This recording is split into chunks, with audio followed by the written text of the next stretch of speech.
Hawkins and J. Man Thomas. Get set for music, motivation, conversation, and fun. Now here's CB and the boys.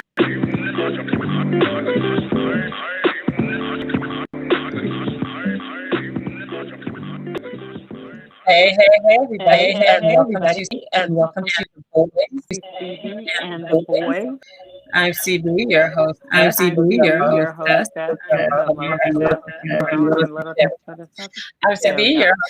CB, your hostess with the moment, as well as Miss Acosta. Roger, and the studio as a daily will be here. So without further ado, how are you doing tonight? Fun. What's up? Always ready for some fun. Can you hear me clearly? Yes, we can. Yes, we can. Well, it's about to be on tonight. Oh, yes. We have the fabulous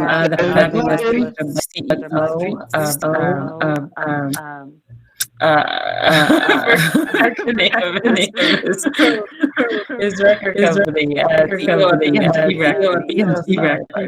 sorry. It's been a long day. So he hasn't joined us, and he hasn't joined us yet. So what are you guys doing? You've been busy. How's everything going? Yes, honey. I was out in Ohio shooting Two Wrongs Don't Make It Right.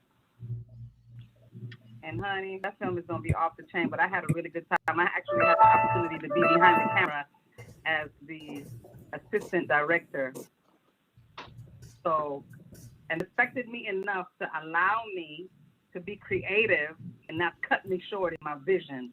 That's awesome. I had a really great time. I'm excited about all that good old stuff. I got back on Sunday, and of course, I'm roller skating. That's congratulations. Congrats. Thank you. So what was it like? What was it like directing for you? It was challenging, but I walked up in there like I knew what I was doing, as I always do. And I was really real about everybody, and I was really real with everybody. Like, look, this is my real first time. Like, I did it before, but the film never came out. So that was like back in 2004, 2005. So this is actually my first like credited assistant director gig. So I'm really excited about that. That's awesome. So do we see directing a whole film in the future? I'm gonna, yeah, of course, definitely. I'm already, I have my project I'm actually working on, so I think I'm going to be directing those myself. Of course, with the very same team that was just out there in Ohio. So I think I'm gonna definitely, I'm putting it out there into existence, and I'm gonna definitely give that a shot. Now the feel of it and what it feels like to do it, I'm gonna just jump on it. Awesome. That's awesome. All right. Well, our guest, Bobby Streets, aka BoyZ Streets, is in the studio. And just so our listeners, how are you? Welcome to CB and the Boys. We're glad to have you. I was just. Hey, what's going on? I was just going to give our listeners an outline on who you are and what you do that don't know. So you're the hip hop and R&B artist and CEO of B&B Records, correct? Yes. Okay, and you go by BoyZ, and you're a Boston-based artist, primary focus, bring the entertainment and party back to hip hop. Since 1998, when you were born, Bobby Reed, you were a teenager when you witnessed your friend's murder because of the violence terrorizing the streets of Boston. that's when you took your late friend's advice to get out of the streets by doing your music. That's correct? Yes. So we have an idea of who you are. I'm going to go ahead and turn it over to you. So just let us know more about you. And again, welcome. So you say you've been doing music since 1998. So that was, 23 years? Yes. That's a long time. So you've seen a lot. I've been doing it since I was a child. Wow. That's awesome. So you've seen a lot in the music industry. So yeah, in the your ups opinion, and downs, the snakes. yeah, oh, definitely. So in your opinion, what's your take on the direction that the music industry is going right now? My take on it is going very well. Is empowering the independent. It's giving us the more control to be able to reach our fans directly. We don't need a label no more. We distribute and be our own label. So in that way, I like that. Social media helps you touch the people. Like I remember when I was growing up, you couldn't get at only how close you got was reading a Word Up magazine. Oh, I remember Word Up. I haven't heard that. And that shows how that was about as close. That was about as close anybody got close. So it's like nowadays you can touch your fans. Like I got fans all over the place. So it'd be cool to talk to them from other countries. That's cool. So, is there anyone that you'd like to collab with right now? I would like to collab with the Baby, Eminem, Jay-Z,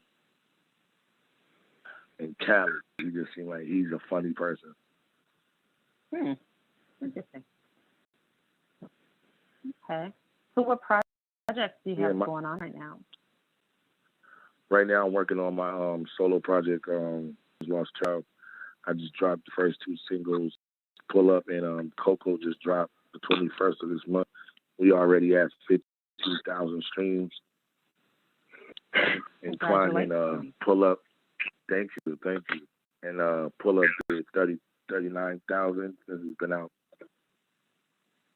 That's awesome. So, yeah, just grinding a little, that's all. Oh, that's the way to do it. That is the way to do it. Speaking of Pull Up, I do have your music all queued up. So we're going to start up with Pull Up, since you mentioned that one. So everyone, here is BoyZ Street and Pull Up. Here we go.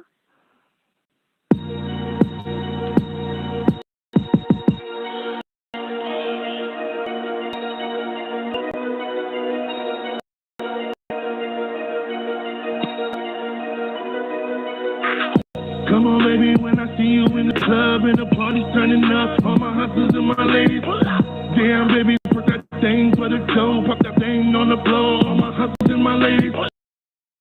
Baby, when you see us in the club and the party's turning up, all my hustlers and my ladies, damn, baby, put that thing for the dough, pop that thing on the floor, all my hustlers and my ladies.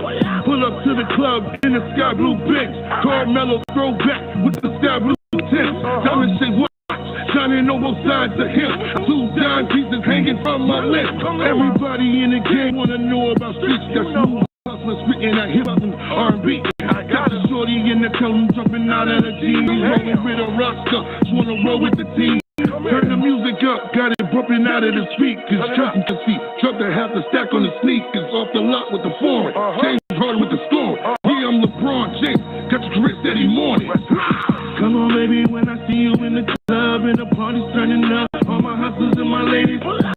Damn, baby, put that thing for the dough, put that thing on the floor, all my hustlers and my ladies. Come on, baby, when you see it in the club and the party's turning up, all my hustlers and my ladies. Damn, baby, put that thing for the dough, put that thing on the floor, all my hustlers and my ladies. Niggas thinking that they pimps cause they rowdy caddies. You ran with us, nigga, you know how them fucking black bags be so black homie. He's been running running from like an app. We playing with sticks. Nigga, you hit the scratch. Remember, nigga, I'm the one that taught your ass how to rap. Catch your police slowly rap. Headshot from the Mac. I'm the finesse. I'm the one put your ass on the track. You signed on the dotted line, so ho, bring me back. You can call me Stella, boy, you know I'm getting my groove back. Take cowboy ass niggas lunches like a snack. Got the game wrapped up, yeah, nigga, I already threw that. Leave you up on the app, headshot from the Mac. Come on, baby, I see you in the club, and the party's turning up. All my hustlers and my ladies. Damn, baby, put that thing for the toe. Pop that thing on the floor. All my hustlers and my ladies. Come on, baby, when you see us in the club, and the party's turning up. All my hustlers and my ladies. Damn, baby, put that thing for the toe. Pop that thing on the floor. All my hustlers and my ladies. What's up, coward? I see you, boy.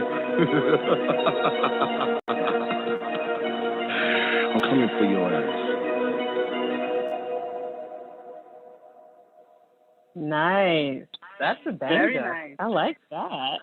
I like that too. Thank you. Yeah. Nice. Yeah. I appreciate that from y'all. I appreciate it. So We're trying to in give your, them some energy. yeah, I definitely would say you've accomplished that. That was pretty cool. Can help but bob my hair, you know. From straight out of the gate. Straight out the gate, I was waiting for it to be hard. It was hard out the gate, like it. Thank you. Appreciate that. Yeah. That was nice. So who are some of your musical influences? Let's say Michael Jackson, Prince, Biggie, Jay-Z, and Dr. Dre. Basically. Look, with a song like Pull Up, I swear you was going to say DMX. Yeah, I love X. Rest in peace to my man. I love Yes. He inspired me too. Just because of that. Everybody says that they hear it in my voice, and I'm like, I guess that's what that is. But yeah, because I did grow up listening to. I always loved all his songs, and especially his prayers. So yeah. Okay.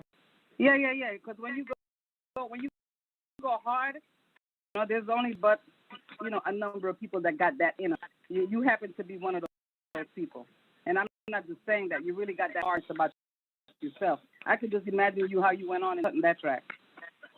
Yeah. Again, that was hard. That was one of those like, yo, you bring it down a little bit, bring it down. You just went over the top. Yes. That's how it goes. Thank you. Yeah. That is so cool. So tell me, what's it like for you to stand on stage at a concert, listening to your fans singing your music back to you? What is that experience like for you? That is like nothing on this world. It's like, let's say, it's like better than sex. Wow. Word. That's deep. It takes you to a whole nother place. Being on stage, you become one with the fans and try to make sure you leave everything out there. Like, you just want to make sure you entertain them. By the time you walk off the stage, you want them talking about how you just killed. Yeah. That's awesome. So let me ask you, so based on that, of all the songs that you have, is there one that means more to you than the others? And if so, why? I dropped a song. We collaborated with the Jackson Foundation, and we dropped a song using one of his old songs. They don't really care about us, and we made it. I like that one because it was standing for Black Lives Matter and George Floyd. So that one really touches me because, first of all, like I said, one of my greatest inspirations is Michael.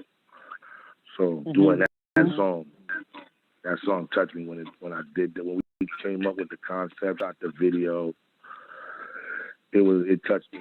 So every time we watch it, everybody who was part of it be like, yo, that video touches us all to this day. And it's for like a year now. Wow. That's really cool. See, now I'm going to have to hear that. So where can we find that? Oh, you can find that on my YouTube channel. You know what I'm saying? These streets, and it'll be right on there. All my videos, all the up-to-date videos, all the new content that we about to come out with. And we just got our own show on Roku. So we got our own little network channel on Roku now. So we about to start creating our own content. We got our own. I got like podcasts that I do called Black Market Smoke Lounge. That's got like 300 some subscribers right now on YouTube, and we're like 23,000 viewers on Roku. That's awesome. Nice. I'm just trying to build here in my city because really the hip hop scene is like non-existent ever since the Benzino days. Mm-hmm. So we're just trying to rebuild it and get a platform to be seen at. That's my vision from what I'm building with my label and my team. Mm-hmm. So what advice would you give an up-and-coming artist just now breaking into the business? Always be willing to learn and always know your business. The music part is okay, but make sure you know your business and know that paperwork and know those big words they try to use in the meeting. That's my best bet. That's the advice I can give you, so you won't get like the worst thing for any artist is to get screwed over of their dream. So if you don't want to get screwed over your dreams, learn your business, learn your paperwork, and everything else will take care of itself. That's good advice. So, since you've been in the music industry for such a long time, what would you say has been the most challenging for you being in this industry? The most challenging is, I can say, treating new people, because there's a lot of like scammers and janky promoters and things like that be trying to get over on people. It's a lot of snakes in the grass. Yep. Yeah, it's a lot of snakes in the grass, and I'm coming with it. I don't play that.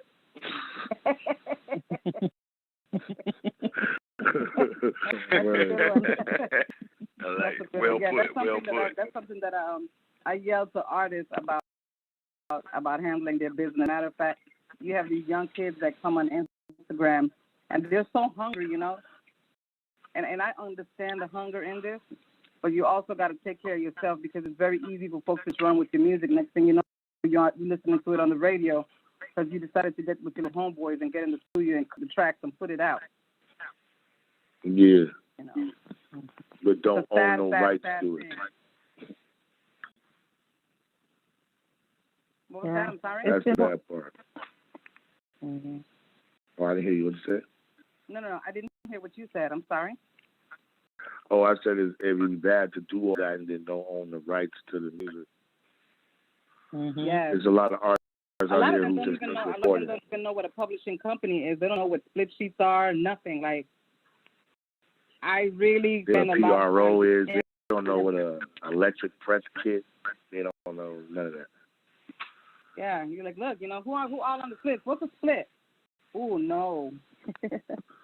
Or when you tell them they got to sign something, like, sign what? Wow. They're like, I was just recording, you upload it. What I got to sign? Yeah, some of them think that a record deal is you get hundreds and thousands of dollars like immediately, and you're done. And they're like, yeah, I got a record deal, so I'm done. It's like, Nah, it's like a bank loan. It's like a bank loan that has a lot of interest on it. Right quick, I just wanted to throw in there, welcome our other co-host, Roger Hawkins, is in the studio. Hey, Roger. Hey, Roger. What's going on, fam? Hi, Roger. What's popping with you? Hey, everything's good, man. Just listening to you, talk that talk. I know I appreciate hearing it, and a lot of other people do too. So by all means, we appreciate you sharing, brother. No problem, brother. Appreciate you listening, my brother. Already. Yeah. While we're on this subject, I have a question, and I'm sure other people may want to know. If you encounter a situation, again, Mimi knows about this, Crystal, I think for the most part, all of us are somewhat savvy, some more than others. If you encounter a situation where, say, the artist doesn't know all of the, the underlying things in the deal, and they're, like you said, they ask them to sign, they say, sign what? Oftentimes that could mean your life away. What advice would you give to a very hungry artist who really wants that deal, wants to get on, wants shine, but maybe they see the old Berry Gordy coming a mile away? And again, if they look at it like, this may be my one and only chance, and they don't want to throw it away, what would your advice be to them? Believe in yourself. Period. You believe in yourself, so the money will come. So, okay, deal, so even if that means looking that deal, turning that deal down? Yeah, I didn't got offered deals that wasn't right. I just turn them down. Because I know what I'm building and what it's worth. And what you're trying to give me, I'm going to make 10 times that. So why would I sit here and sell it to you? Exactly. You see, and that comes from an artist with wisdom. But you have these young little cats out here that thinking that getting some jewelry and popping bottles in the studio with some chick upside down twerking is the life. Yeah. Yeah, but they don't realize that somebody's in the other room right now. That shit down. That's a cost to every last bit. Yeah, they don't understand those bottles is part of they coming out their budget. They paying for all that. That they don't get it. That's coming out their budget. That deal they gave you is coming out of that. Oh, definitely. They don't understand how much hard work they have to put in to pay that money back before they can start making money, and it's a crying shame because they don't read. They're thinking because they have somebody that got their back. Oh yeah, this is my manager right here. He got me. I ain't got to look at none of that. Whatever. For real, manager mess around and get you. That is true. And that is You true. gotta know your look at what business. happened with TLC and Pebbles. Yeah. And New Edition and Mari Starr. And keep going and keep going. I mean, the list goes on and on. Right. List goes on and on. So, yeah, I mean, just lack of knowledge. You're right. And the thing is, when someone doesn't know, I mean, it's hard to beat someone who just knows more than you at anything. Be that chess, checkers, foot racing. If they know more, they've got the advantage. My question to you, boss, is it still more lucrative to, say, do live performances or go on the road or do shows so that the artist can get more money as opposed to going in the studio and then having to pay everybody out before you are lucky enough to get a couple of points on, to yourself? Live shows is the only they're going to eat. So I advise them to try to get as many as possible booked. Because, and please have a business mind to try to create a merch, some kind of merch to go with it. So that's extra income as well. Well, I have a question for you. That being said, how did you navigate this coronation that we were on for the last year? What impact did that have on you? It forced me to be a protector. I've been told I'm a nurturer. So when COVID broke out, me and my team got together. We started a foundation called the I Eat, We Eat campaign. And we went around to all the neighborhoods feeding all the families and the homeless people who was hungry. We was getting it donated from the hospitals. And we was riding around feeding the hungry, drove it. That's awesome.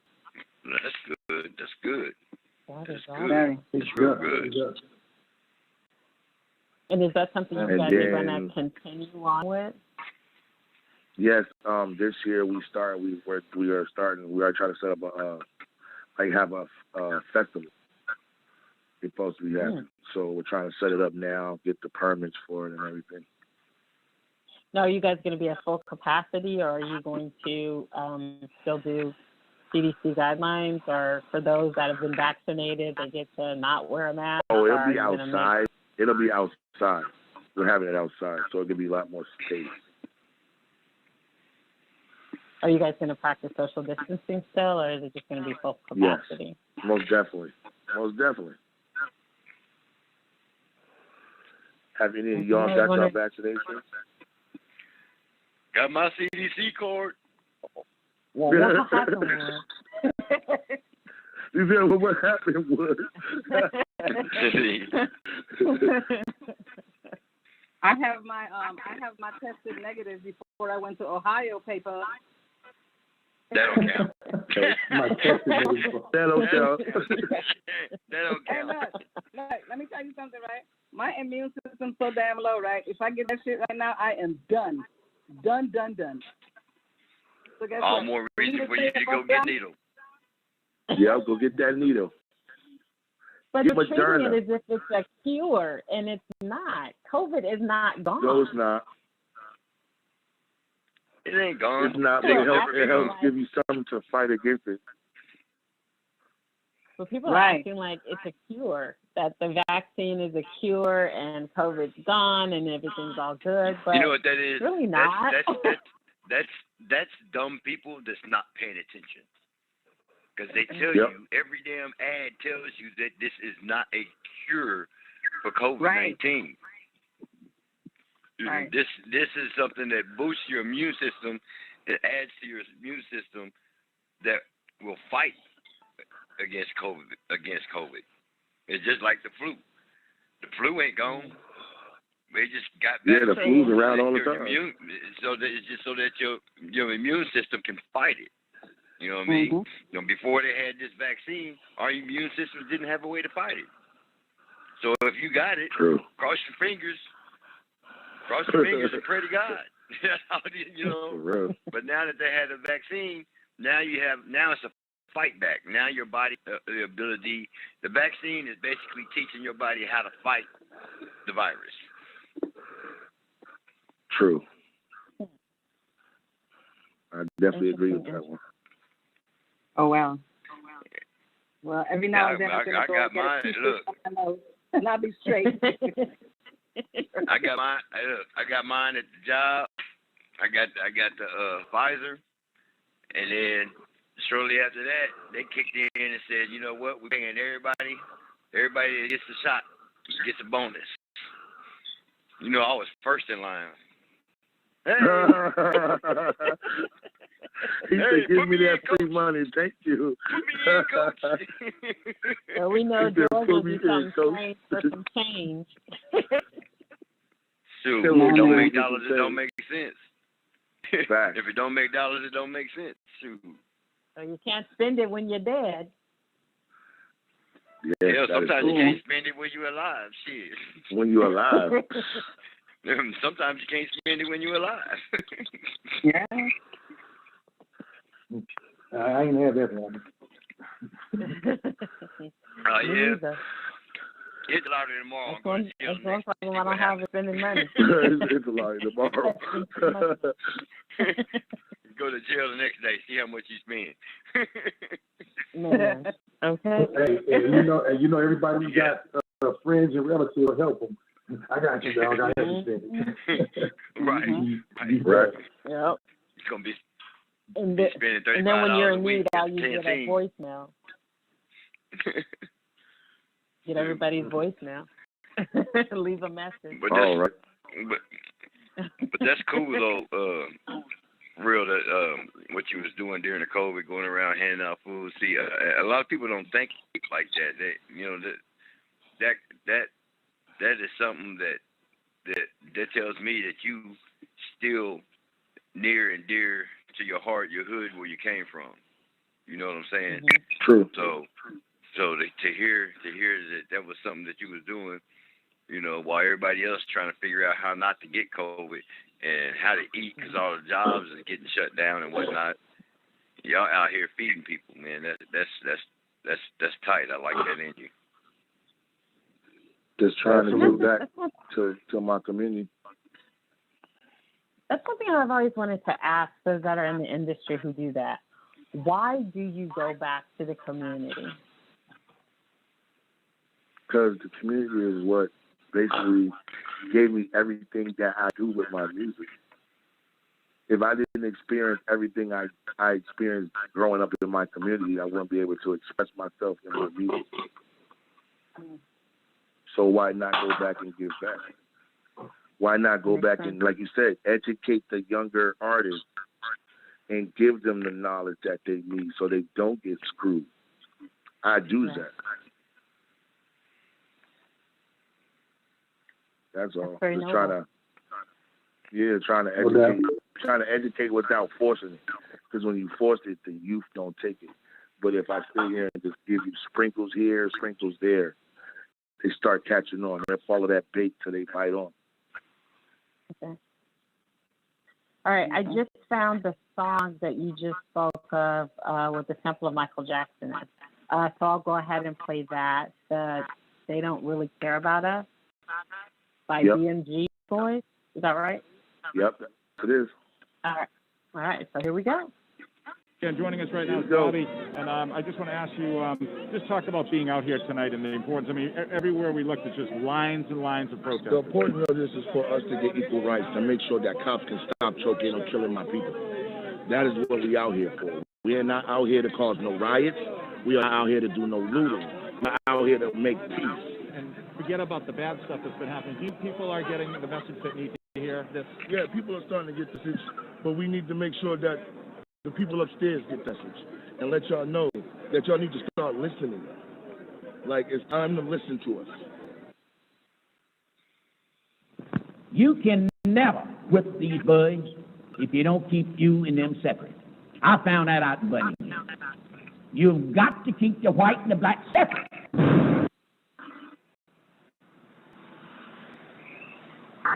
Middle school, two parents are fighting in front of school, no weapons safe. In the 4 and 12 is a criminal trespass in progress over at 2247 West Monroe. Group of male blacks sitting on the vacant lot. The vehicles are slowing down. Unknown, the building's directly upon the location, 2242 West Monroe. Restricted.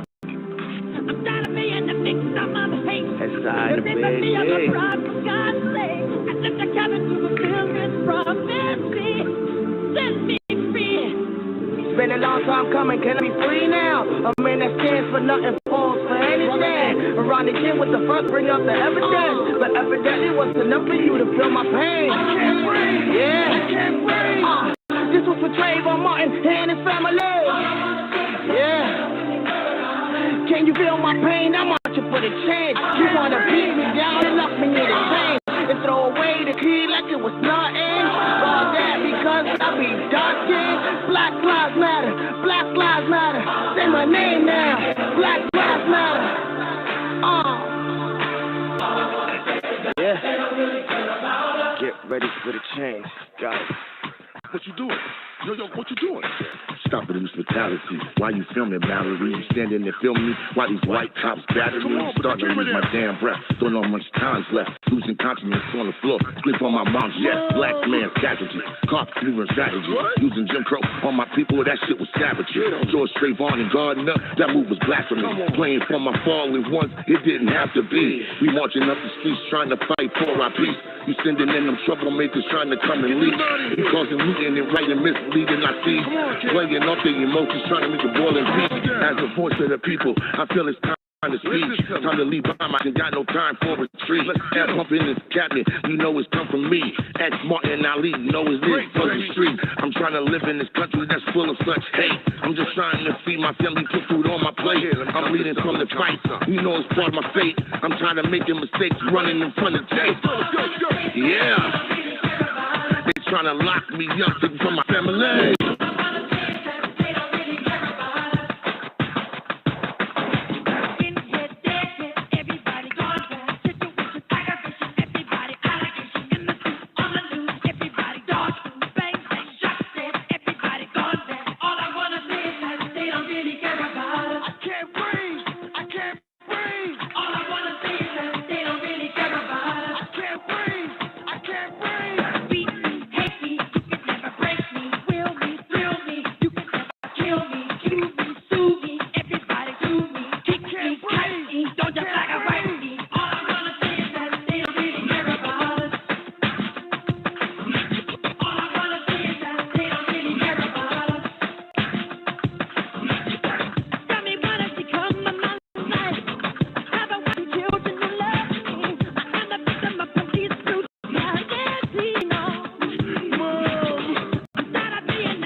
So what, do you really care about us? No. You care about yourself. Wow. Yo, that was dope. I love that, dude. I like That's that. my boy at the end. He's so funny. You don't care about us. You care about yourself. He's so funny. Oh, man. That was a true statement, though. fast. Oh man. my goodness.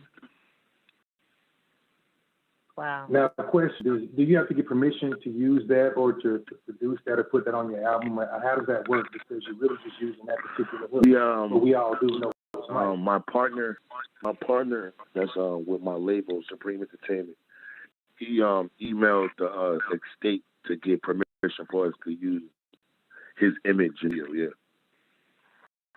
And they granted us to do it. So as soon as they said yeah, it was time to shoot. Oh, that's huge. That's huge. I mean, look, when you got Mike, you know, it's hard to lose, man.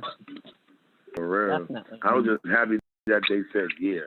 I was just like, for real. Yeah, When they said yeah, I was like, as a kid, you just imagine. I got a picture with Michael now. I can put that on my belt. How many people can say that? So that is a great club to be a part of. Like, literally. That is awesome. Well, yeah. Hey, well, look, I mean, I'm gonna ask you a question, boss. We did a little bit of reading up on you, you know, before you got on. I know you mentioned growing up in, you know, in Bmore in Maryland. I know it's rough. I've got a friend from that area, so we know how it goes. I know you mentioned losing one of your good friends early. Can you tell us a little bit about that? How it affected you? Obviously, how it influenced your music and your life in general. You know, if you don't mind. Well, he was a childhood friend of mine since I was like 13. We was all sitting there doing schoolwork after school. Some kids came up to him talking about something he owed them. He was talking back. They argued back and forth. They told him they'll be right back. My friend, he was bold. He was brave. He was like, I'm not going nowhere. He waited till they came back, and they basically shot him in front of him. Oh my God. Gotcha. Pretty cut and dry. And how old were you? Man, so I was 14 years old. Oh my God. So yeah, just right there at that impressionable point, you know, just that critical point in your life going into, you know, teenage years, adolescence, and all that. I'm sure that's kind of shaped your thought process, or your, you know, the things you say and do. I can only imagine. Mm-hmm. Yeah, it changed a lot. It made me grow up faster and be more aware of my surroundings, especially around my neighborhood. Cause Boston ain't out as nice as they put on TV. We do got a gangster side around here. Right. I can imagine just about everywhere it does, you know. Nobody escapes this. Let's just say people from New York come and visit us and say we're like mini New York, and we're only 4 hours from New York. Yeah, I've heard that. So, I mean, you know, that's where Boys New Edition and a lot of comedians and whatnot are from. So, do you ever see those guys coming back? Because again, there's a huge group of comics that came through the 90s and early 2000s that came out of the Boston area. Patrice O'Neal was a favorite of mine, was one of the guys that was in the area. Bill Bird, guys like that. Again, like I said, we talked about New Edition earlier. Someone to think about. The people like that, do you ever see or hear them coming back and kind of doing what you and your guys do, or at least some form of trying to help out? Yeah, sometimes you do. Yeah, sometimes they come back. Like Benzino comes back and does talent shows. Michael Bivins and came back and through talent shows. So they do come back and try to like help get the youth some light, some shine. You know what I'm saying? They do that. Yeah. Definitely do that. I give them that. And that's what makes me make sure I get community in my own way. Right. So kind of maintain that legacy of people from your area giving back. Yeah. We gotta get it back to the old people. No, I never collaborated with none of them. Just know them like through the city. Through like people, you know what I'm saying, through like mutual people. Right on. Okay. But never like collab, sat down and talk with them. Good. Now, what's up though? Well, yeah, I mean that's definitely what's happening. All right, well, yeah, guess what, people? We got to pause for the calls. So let's have a little. We're gonna kick it for a station identification real quick. If you just joined us, you're listening to CB and the Boys. We come to you every Wednesday as your midweek motivator. You can catch us here on Blog Talk Radio. You can also catch us live on Facebook, YouTube, Instagram, and you can also catch on our playback on iHeartRadio. So definitely check us out, like us, and subscribe. Again, like us and subscribe. We will be, right now we're talking to BoyZ Street, and we've listened to some amazing music, and we've got another song coming up, Let 'Em Loose. Let 'em loose, let 'em go. Let 'em loose, let 'em go. So without further ado, Bucky, do you want to let 'em loose, let 'em go before I play it? Oh, no problem. To all the people that's listening, this is Let 'Em Loose, Let 'Em Go by them BMG boys. We running wild. Let's get it. All right. So here we go. Let 'em loose and let 'em go. Hey, yo, Bones, you got that fire, son. Bah! Let 'em loose, let 'em go. Let 'em loose, let 'em go. Let 'em loose, let 'em go. I'ma catch the way you go. I'ma catch the way you go. I'ma catch the way you go. I'ma catch the way you go. Let 'em loose, let 'em go. Let 'em loose, let 'em go. Let 'em loose, let 'em go. Let 'em loose, let 'em go. I'ma catch the way you go. I'ma catch the way you go. I'ma catch the way you go. Catch the way you go. Let 'em loose, let 'em go. Give me the blick, give me that. Hey, I'm ready to spray. Hey, I'm in the trap, chasing them. I'm not gonna stick on my shooter. Type of nigga, fuck up, move your body and the cooler. Hey, take the body out the cooler, try to throw minutes to it. I've been doing this for a long time doing this. Yeah. See why the nigga be hating? I ain't going nowhere. Nigga, you tripping. Nigga be tripping cause I be getting to that money. Nigga be bugging. Nigga keep bugging, I pull up and hit him with blickies. Let him loose, let him go. Let him loose, let him go. Let him loose, let him go. I'ma catch the way you go. I'ma catch the way you go. I'ma catch the way you go. I'ma catch the way you go. Let him loose, let him go. Let him loose, let him go. Let him loose, let him go. Let him loose, let him go. I'ma catch the way you go. I'ma catch the way you go. I'ma catch the way you go. I'ma catch the way you go. Let him go. Grab your daddy partner and watch these niggas pull up. Yeah, that blick is on my lap. Y'all niggas just screwed up. Some of them drunk partner. Your boys better suit up.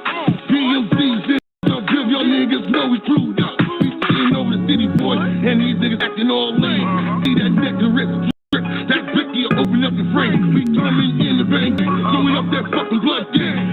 Blood on that boys, we boys is taking over things. Only focused on dough, with those $1,000,000 gold.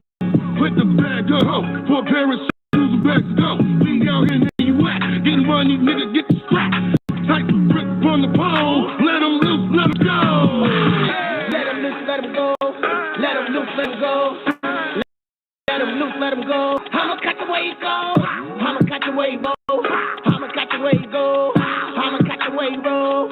Let him loose, let him go. Let him loose, let him go. Let him loose, let him go. Let him loose, let him go. I'ma catch the way you go. I'ma catch the way you go. I'ma catch the way you go. I'ma catch the way you go. Let him loose, let him go.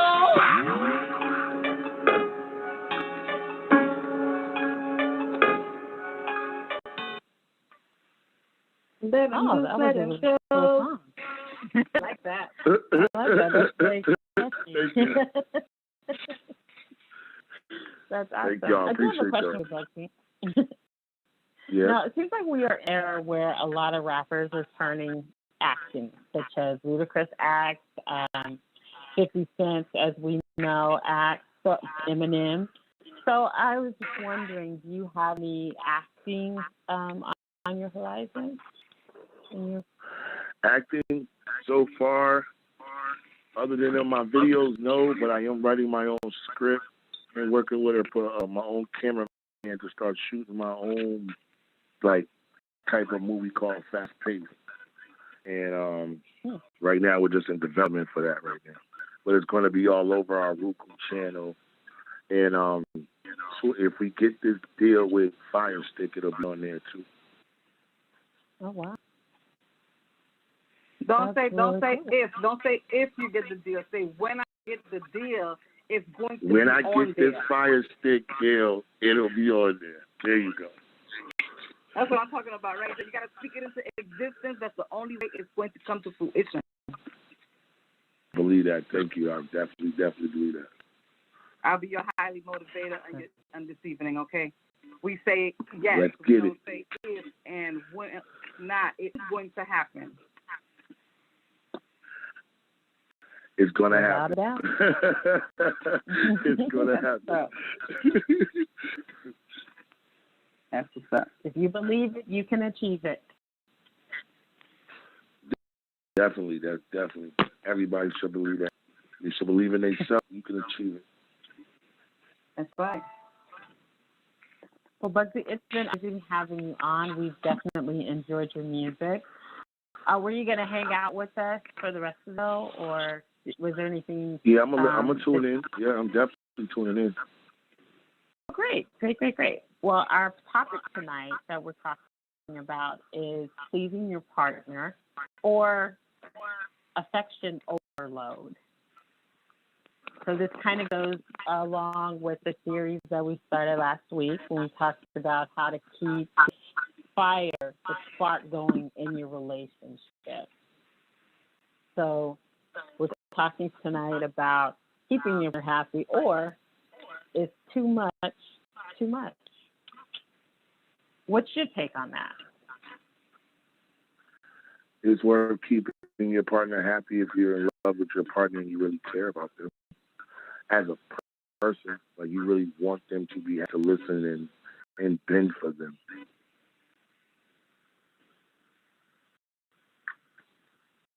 Like I wouldn't walk away. But is there such thing as like mothering your partner? Like whereas like for me, when I'm in a relationship, you know, as much as you know you like to cuddle and be with that person, I got and I enjoy my time away. So when is enough enough? When enough's enough, when your whole life is them under you and you don't get a moment to yourself. But you got to be able to set, as an adult, you got to be able to set time for yourself. Like, that's the one thing you have control over. You can always set time alone by yourself. And that person that's with you should understand that everybody needs their own personal time. Yeah, absolutely. That's right. That's right. Like being in the bathroom. Don't come up in there when I'm in there. That's my personal time. Did you really just come in the bathroom while I'm in the bathroom? Wait a minute. No filter show. I can say that. No, I'm just saying, like, you really got to knock on the door like that? Yeah, don't come bathroom. Don't come in the bathroom. Like, this is my sanctuary. Don't come in here. What if they went in the bathroom and do something sensual in the sanctuary? I mean, she better be getting out the shower. In the bathroom otherwise, you know what I'm saying? Like, we might just go take a shower together. Oh, but I ain't talking about that part. I'm talking about when you want to take time for yourself. I'm talking about sometimes you got to go inside and sit in there with the phone and be like, okay, let me make sure everybody's straight on all my social media outlets, and then we come outside and entertain after that. Yep. So, yeah. Everybody needs that time.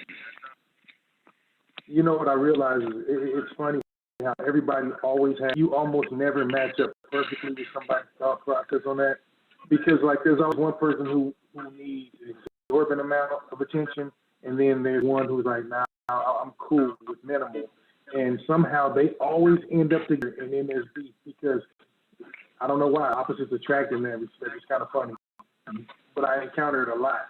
You're like, he's too needy or she's too needy or whatever, and the other person's like, And I mean, I think you got to find a way to achieve a happy medium. It's just how? I mean, open lines of dialogue, obviously. But, you know, how do you deal with that? Like, how would you deal with that? I don't know. Has anybody ever felt smothered here? Yeah, I just said communication is key. Both hands. So no, like, yo, I got to breathe a little bit. Mm-hmm. Hold up. Both hands are up.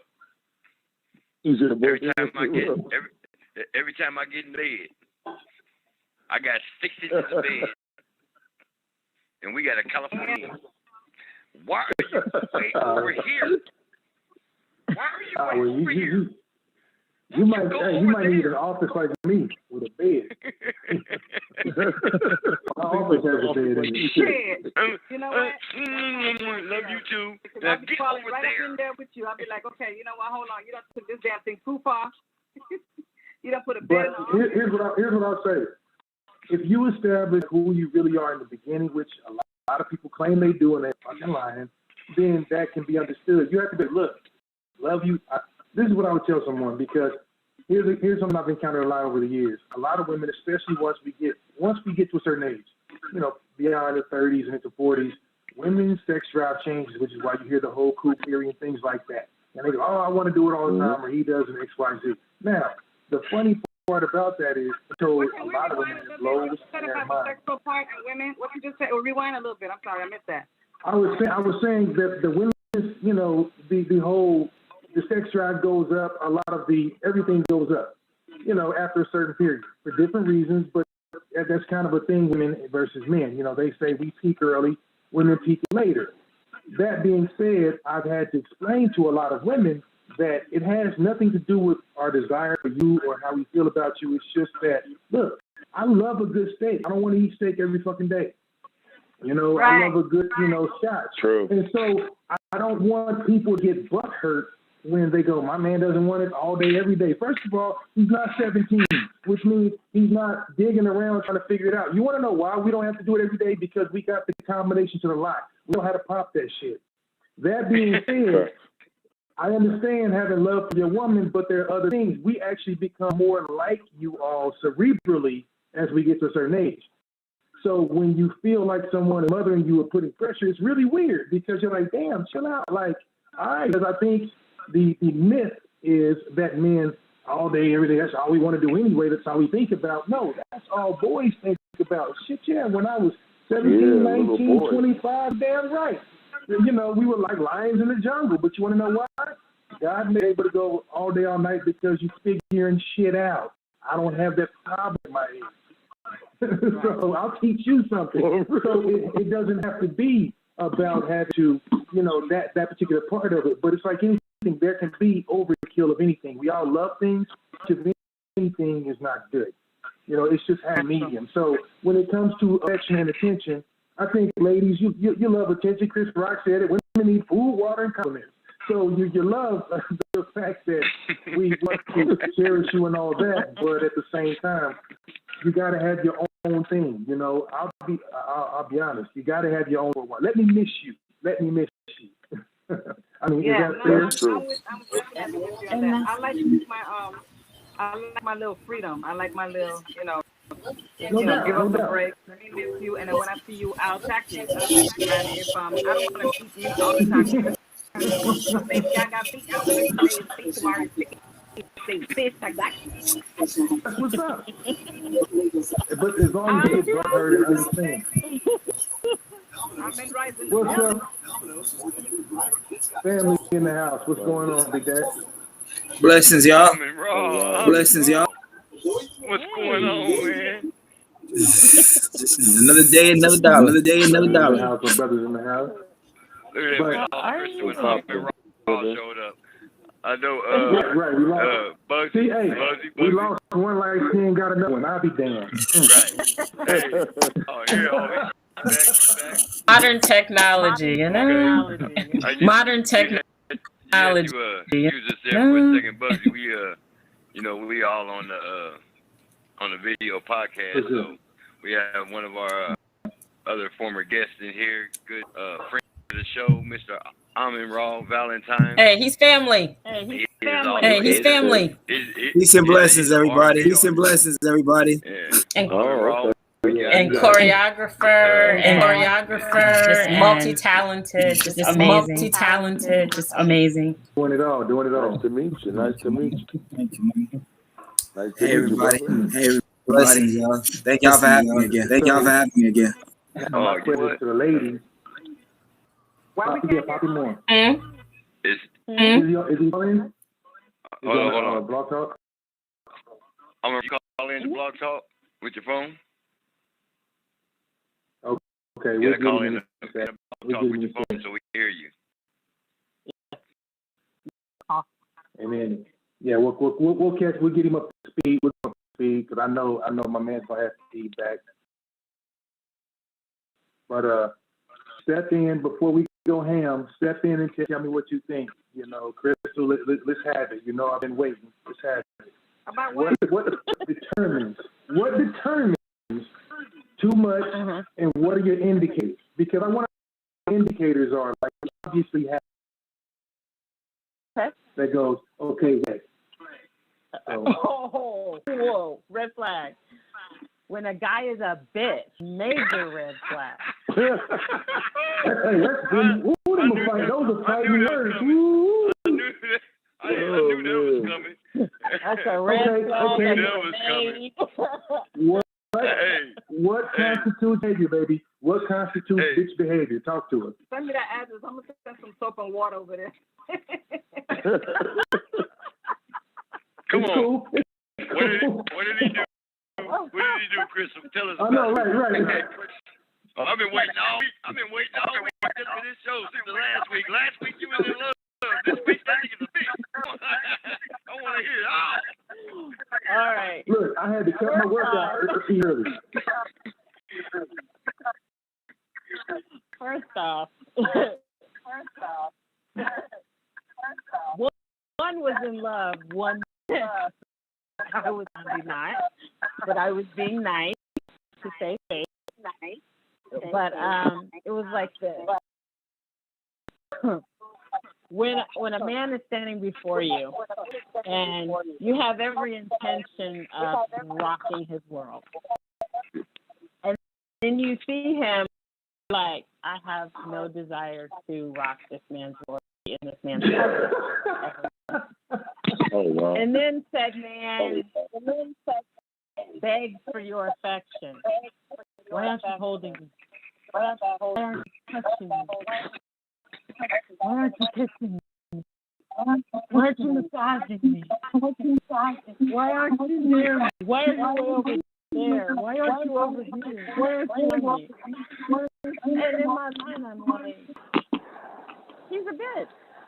These are bitch tendencies. Okay, so my question is, ladies, and I've got my girls on here, my ladies.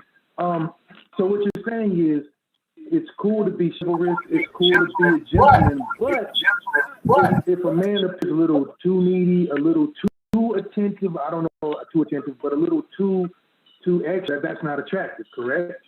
In other words, you can't ask or beg or whatever. It's more like taking an initiative, man up, right? Yeah, that's needy. You don't want a man that needs you. You want a man that can stand on his own. A man that can manhandle you. Throw me around. If you can pick me up, then pick me up, damn it. Let's have some fun. I want some party cards. Then what I want.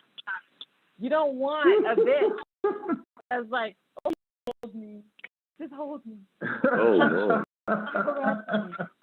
Dude leaned in for a kiss. I turned my head. That's just that's an immediate red flag. Hold me, really? No. So I you're want saying somebody to grab the me whole by the hair and say, "Stood to me." How about that? See, right there. As guys, we have to compartmentalize. One, we have to be chivalrous. We have to have a little Viking. We have to be, good citizens, but then you got to have bad boys. So we have to wear different. And unfortunately, if a gentleman isn't wearing the right hat the right way, he gets kind of lost away. And so here's what's crazy, and this I don't know if this is really weird. I was told like in grade school, my then girlfriend, like basically she was like, a man doesn't ask for it, he comes gets it. And I'm thinking to myself, we're 8. But way back when I was told that, and that blew my mind. It blind back in the Stone Ages because I'm like, damn.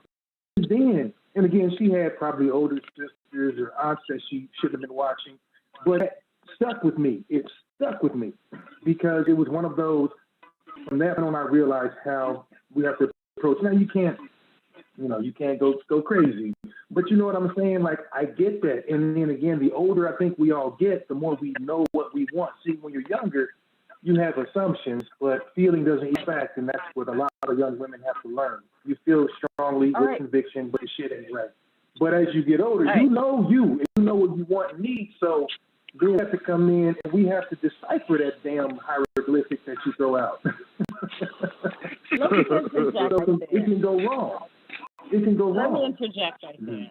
Let me interject real quick. So there's nothing that is the biggest turnoff than an insecure man. Insecurity can kill a relationship.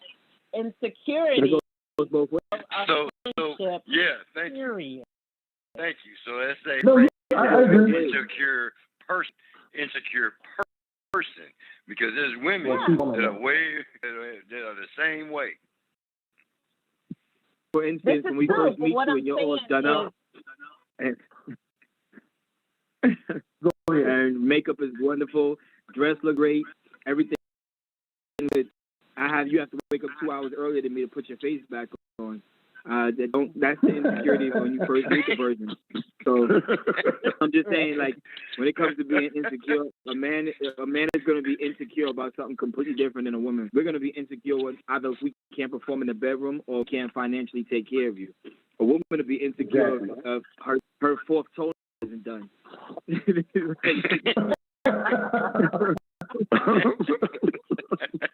And she'll swear everybody knows. Everybody's looking at that shit. Right. Don't look at my feet. Don't look at my feet. Shit, I put some crazy glue in this bad boy in 2 seconds and keep pushing.com. Put some little red over it and be like, all right, let's go. Party. There you go. But you're in tune with you. Oh yeah. You're definitely in tune with yourself. But Crystal was not incorrect. This is the thing. What happens when you give attention 6 days a week, and on that 7th day you're just trying to chill out, and now you're the worst person in the world if you didn't give your 10 7 days. That's such a problem. Mm-hmm. Yeah, that's a red flag. You're in the same room with me. You're in the same bed with me. Give me no attention. Come on now. No, I agree. That's an extreme. That's an extreme. Had that conversation before. Shouldn't that be established before you get to the bedroom? Hey, sometimes you have to reestablish it and reestablish it. I'm letting you know from jump. I like affection and I like attention. If we get to the bedroom and you're wondering why, then that's on you, because I'll tell you everything from beforehand, understanding. So this is a surprise. Talking about pet peeves, I got a few.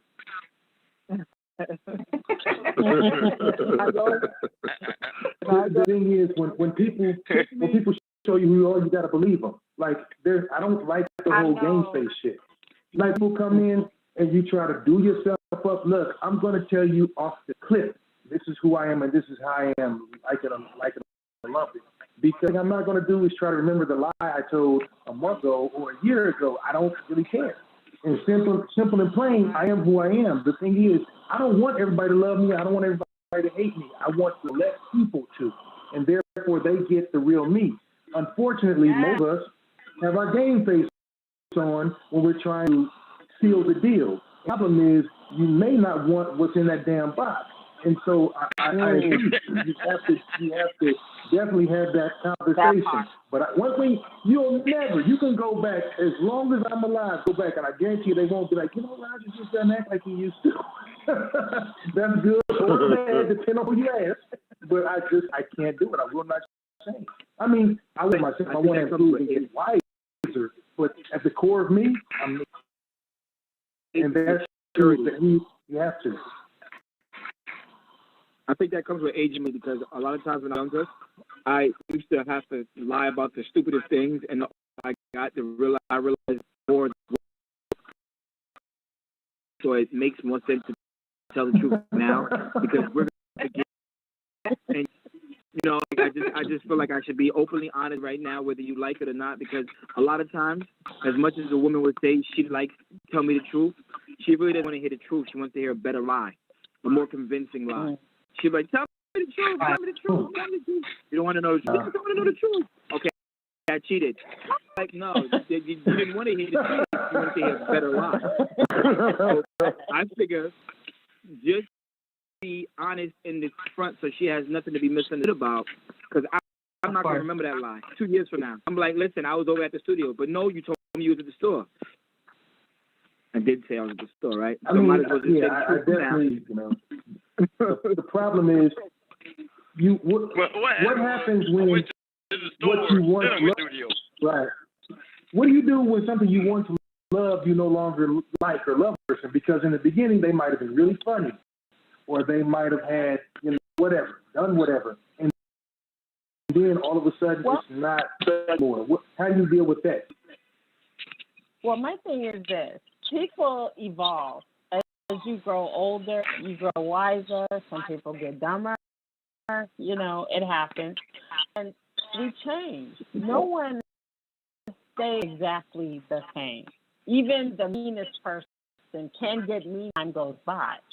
Or they can, you know, be like Scrooge and have a whole new outlook and be nice after a tragic night of ghosts. But anyway, so I would say that it's important to get to know that person rather than someone talk to them for 3 hours or 8 hours and decide, you know what, I want to spend the rest of my life without knowing that person.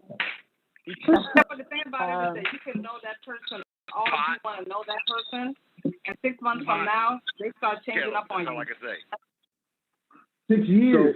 I mean, If it in the beginning, takes a long everything was time. beautiful and loving, okay, you know what, chick, I know that you're busy, I know that you're this, I know that you're that, I got you, I'm with you, and I'm with you, we're going to have the best fun ever, group, and all of a sudden, is when you going to find time for me? I thought that this weekend, I thought that or this is what it is, man. Catch me when you catch me, because I got you.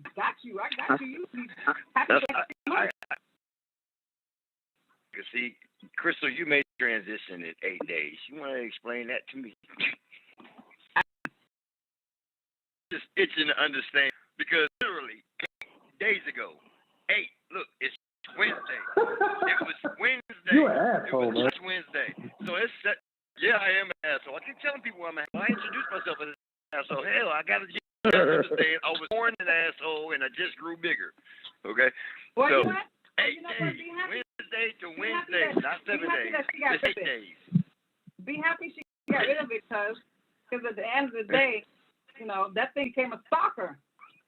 Right. No, there was time. I'm trying to figure out, but here's what I'm trying to figure out. Saw the signs. But here's Right. what happened, though. But look, you get what happened. It was Wednesday. By the time we closed the show last Wednesday, there was lovebirds. By the time I got out the bed Sunday, I had a text message. We both did. Was so one-sided. That shit was so one-sided. My girl was just so my phone was going bling, bling, bling, bling, bling. I was like, what the hell is this? I looked down. This bitch, motherfucker, look. She was living her fingers during that whole love affair conversation. My phone was bleeping out her cuss words.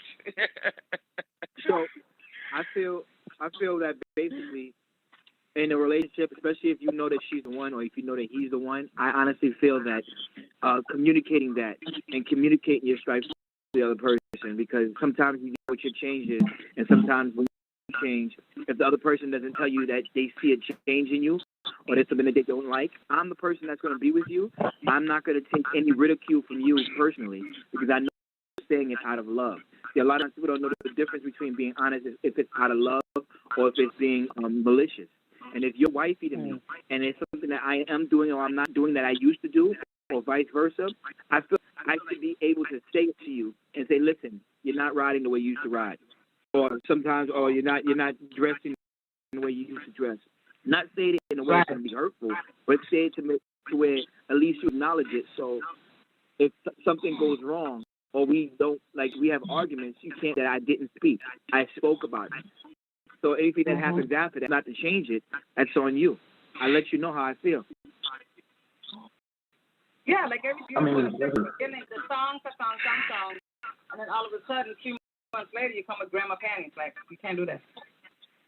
Right. Don't be one person, because that's called up. And it's true. I mean, none of us is 100% on everything 1,000 ways that you at the beginning. But you know what? If you're not, look, if I'm 20 years in, I still better be 80, 90% the same way I was. I may not do things as frequently, but you better do the same things. And the thing is, when you do it, you might even want to take it up a notch. It's when people get complacent, and I'm sorry, people that get in relationships get complacent easily because they feel. Exactly. I'll be the first to tell you, I'm conditional as hell, and if my partner decides that they're not going to engage in the things that I like, whether that be cooking, or whether that be sex, or whether that be going out dancing, or whether that be doing whatever, I'm not going to stop dancing because you don't want to dance. I'm not going to stop eating meat because you become vegan. So understand that goes across the board. I've said that, and I will continue to say that. People can get mad all they want and talk about what rules and what's written and all that. I don't give a shit about that. Rules are made to be broken. But the fact of the matter is, I would not do that to someone. I'm going to be who I said I was. If I told you in the beginning there were things I didn't do, I probably won't unless I choose to do that for you. But if there are things that I said I will do, I will promise to keep doing that to the best of my ability. But I think people get lulled into a false sense of security, whether it be by wedding vows, the law, child support, whatever you want to use to give you the leg up. And I think that's a shitty reason to do anything to somebody. Anything I do because I want to. I'll take care of you because I want to, not because you're making me. I'll love you. I'll do whatever. I'll be freaky. I'll dance a jig. I'll do whatever the fuck I do because I love you. But I do feel like when all that shit comes out the gate in the first 7 days, look, we're teasing you, Crystal, but I am glad you shook that. It was definitely unhealthy. And a very good friend of mine who is a damn good therapist. I'm a damn good therapist, very good. We've talked for we've known years. When I gave a little bit of the details, called everything that happened. So when you sent it and I sent it to her, I was like, I hate the fact that you are right. She called this Thursday after I told her about Wednesday. She called it. And I was like, you didn't even hear the show. She called it. So what I'm saying is you make good choices. Well, I mean, I'm not saying that the cat's a bad person. I'm saying he's not good for you. So whatever you spotted, good job, Because honestly, somebody like that needy individual, So I got a question. Not a bird, not a free bird. Not a free bird. I got a question though. Mimi, you said it. What's up, bro? So, well, first of all, let me say, I'm in Rob. If you're still listening, just click back on. You'll come back in. I see signal dropped off. We lost you in the picture. But Crystal, so at what point after Wednesday? I couldn't see anybody. Okay, there you go. Here you are. Okay. I hear you. That's what's up. So Crystal. Yeah, you're back. What I'm trying to figure out is, at what point after Wednesday, what transpired that led to this whole explosion?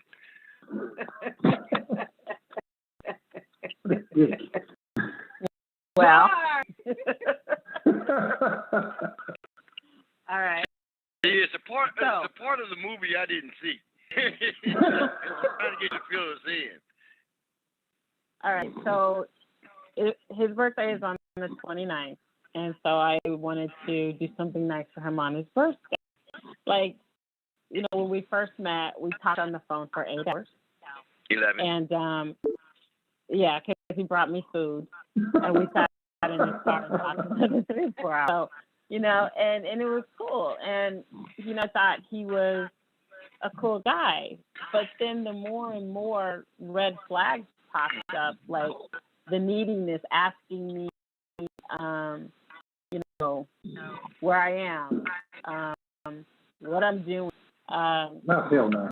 Just, I mean, it was just, I saw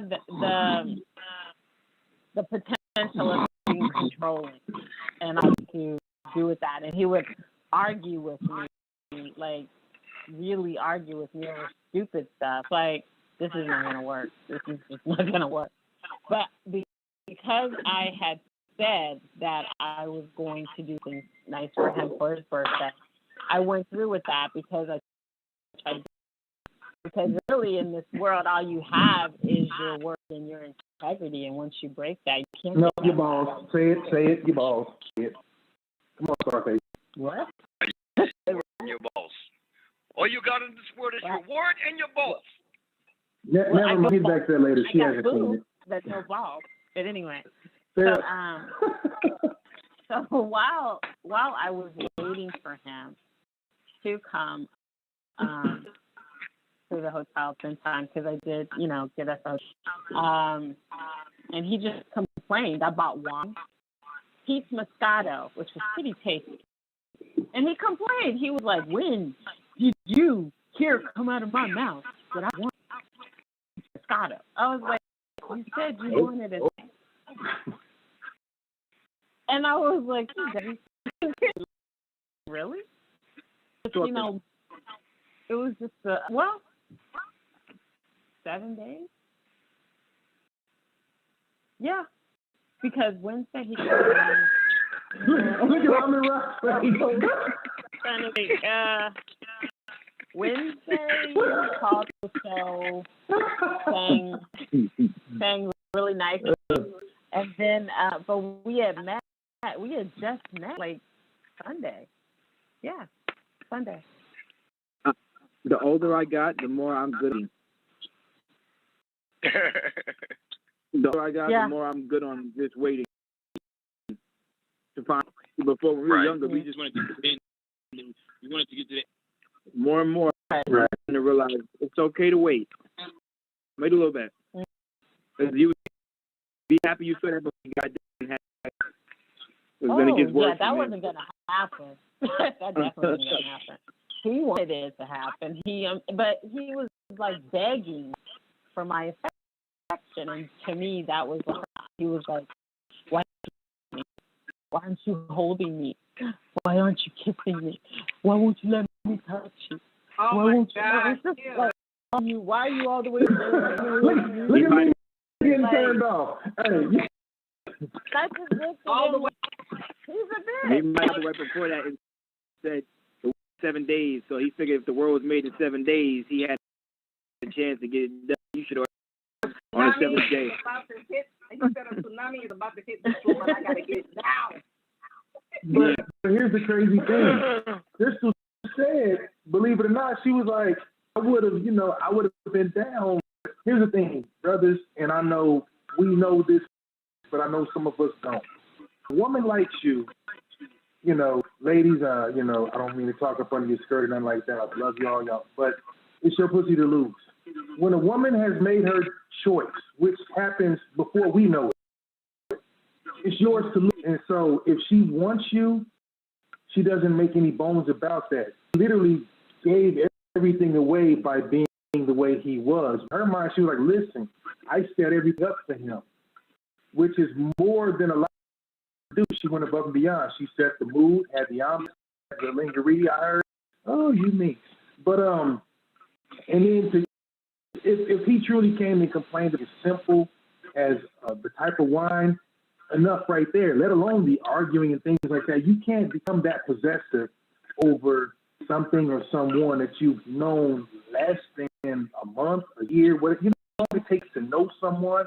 So I'm you because you really did catch the signs early. But that kind of thing, that's individual. That's a very damaged individual. It's like my sister over here had the same issue. If a grown man is complaining of not getting your attention or affection, for whether it be for an hour or a day or whatever on your day off, yeah, that is a bitch made. Because if you can't entertain yourself, as a matter of fact, whatever she's doing, find a handstand. If she's resting, find a way to help her relax more. If she's working, find a way to assist. Bring her a glass of wine. But complaining like a little child, you got to go. You got to get the hell out of here. But I would say that man or woman, so, you know, definitely this is something that, again, I want my daughters to know. Because some things are not healthy. I don't care how cute it is. You know, that's that kind of behavior out the gates for detrimental. So I mean, I agree with Amin Ra and everybody else. You can't rush that, because that's something you may get for a long time. Whatever you had on must have been is when a man begs for you. When a man begs, you must have had on something sensational. Like he saw the future in that day. He ain't want to share you with nobody. He ain't want to let you go. You was completely his for 2 years in his head. Y'all been together for 2 to maybe 3 years in his head. And that's the kind of one you got to watch out for. Exactly. That's one of those that show up at the club in some pajamas and fluff shoes looking for your ass. Mm-mm. So I came in a little late. So I was able to hit the pet peeve situation. And ask you, ladies, well, I'll say fellas first. How do you feel if you walk in with a woman, right? And y'all, let's say hotel room, and y'all go in the hotel room, and you know it's about to go down. A pet peeve of mine is if she doesn't go to the bathroom first, just as a courtesy. Yeah. I mean, fair enough. You was just outside y'all club, y'all would hang out. The first thing she would want to do is go to the bathroom first. Just freshen up. Yeah. Freshen up. Yeah, that's what I'm saying. Some people just walk in the house and it's just sad. Like, hold up. We were up dancing, sweating, having a good time. But we was out all day. I mean, is this woman or is this just a rando? But it makes a difference, I think, to some people. I get what you're saying. If my woman, she would know by now that should be protocol, because that can ruin the whole mood. I mean, on both ends. I mean, like, listen. On both ends. The thing about it is that you might have a woman that's like freaking super clean. She wasn't bumping and grinding and sweating and shit, and she still roses and champagne. Just being out all day though. Like say we went on a date all day. Women rarely use the bathroom in public places. Oh yeah, we gonna bump the whole shower because I'm a anyway. Get down. I've seen situations where it was just ready to go off the rip. Like whoa. Yeah, no, I'm cool on that. I'm gonna need you to beeline to the bathroom. You'll make sure everything for sure. Oh no, I get you. If she doesn't know that off the rip, that's a whole problem. That's what I'm saying. So listen, hey, from your lips to the universe's ears, it sounds very common to you, coming from you, but it's not so. You'll be surprised. No, he's got a. Listen. When I was younger and I was single, back when I was playing ball, let me tell you what to not make anybody feel bad. I did. Hey, let's go take a shower trick. So now we get in the shower together. Now I'm going to guarantee everybody's getting right. Because, if you're coming from a club or coming from doing whatever, so, hey, some people wear underwear, some people do not. Some sweat a little more profusely, some people do not. So I'm going to make it sexy. Let's go get in the shower, because I'm not about to get in my smelling like all day long, and you damn sure not about to. So, hey, I feel you on that, boss. If you don't think to do that, I agree. And women, as a rule, tend to have to. You're so much better at that because your mother's taught you as a little girl. Hey, you got more things to take care of. Hey, men, hey, we'll take a whole bath in a home. You got to get that right, because if you don't, things can go wrong, especially for grown men who like to take care of some. Like to talk to it. If I like to talk to it, I don't want that motherfucker humming if I'm talking. You hear me? So, absolutely. I was just on an 11-year relationship. I just got out of an 11-year relationship. And like 10 years ago, I wasn't up on baby wipes and after baby wipes and why women carry them shits around. I felt so dirty. What was I doing in my life before this? Like now, I'm by the photo. Like I'm by the Costco brand. I got them like my damn bathroom. Costco brand of baby This is wipes. I single didn't mom. know. Don't make me Thank you, lady. I didn't know. What was my life doing before that? I didn't get it. So, hey, baby wife, that deal. That deal. I listen.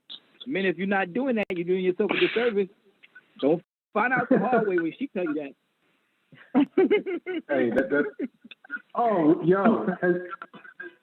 All right, never mind. I was like, has anybody ever been told that? I mean, even as a kid, when you're 14, has anybody been told that?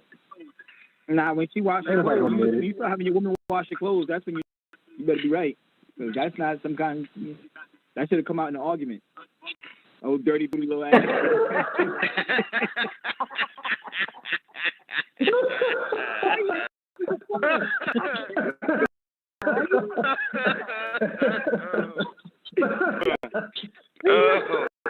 got a question for you guys. Hey, that's fighting words right there.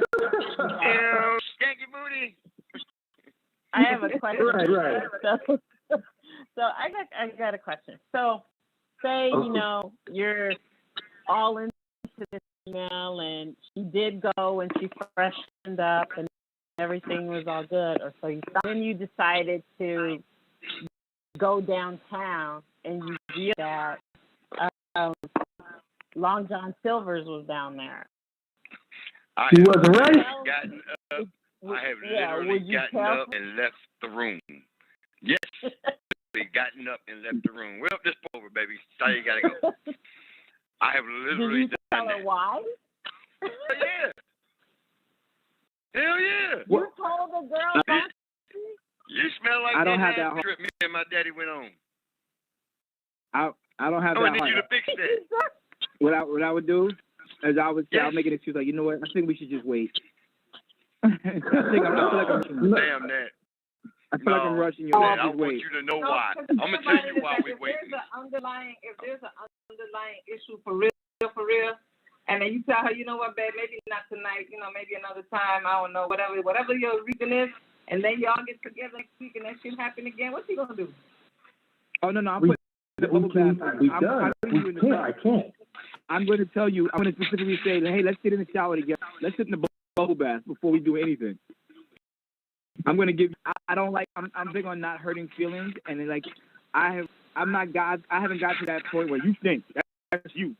Like I'm. Because you know what? She didn't. Sometimes women don't mean that. Like they thought she was good.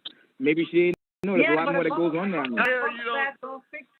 A bubble bath don't fix nine times out of 10.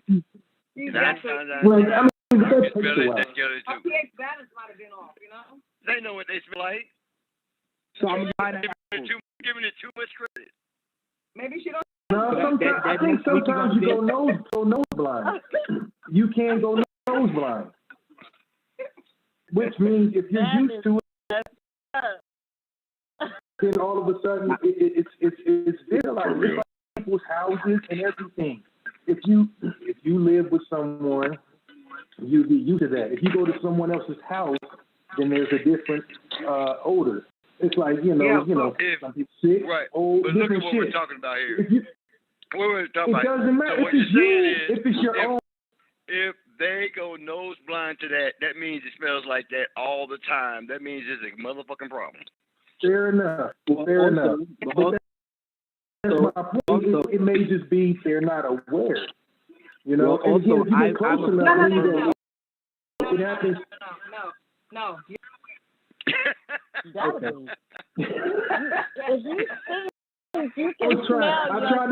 I tried to give him an out.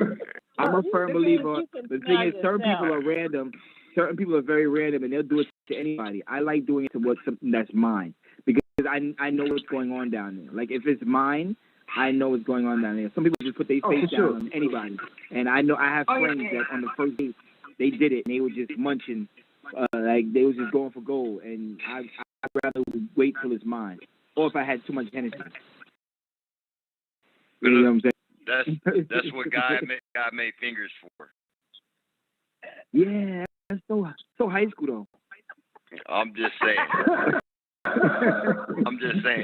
High school. It'd be all day. But you got, like, hey, 2 hours straight. The whole hey, hey, when you do that, that's called a finger. You can't even call it a finger, it's finger. Look, but you got the belly button test. If you got a problem with your finger, you got the belly button test.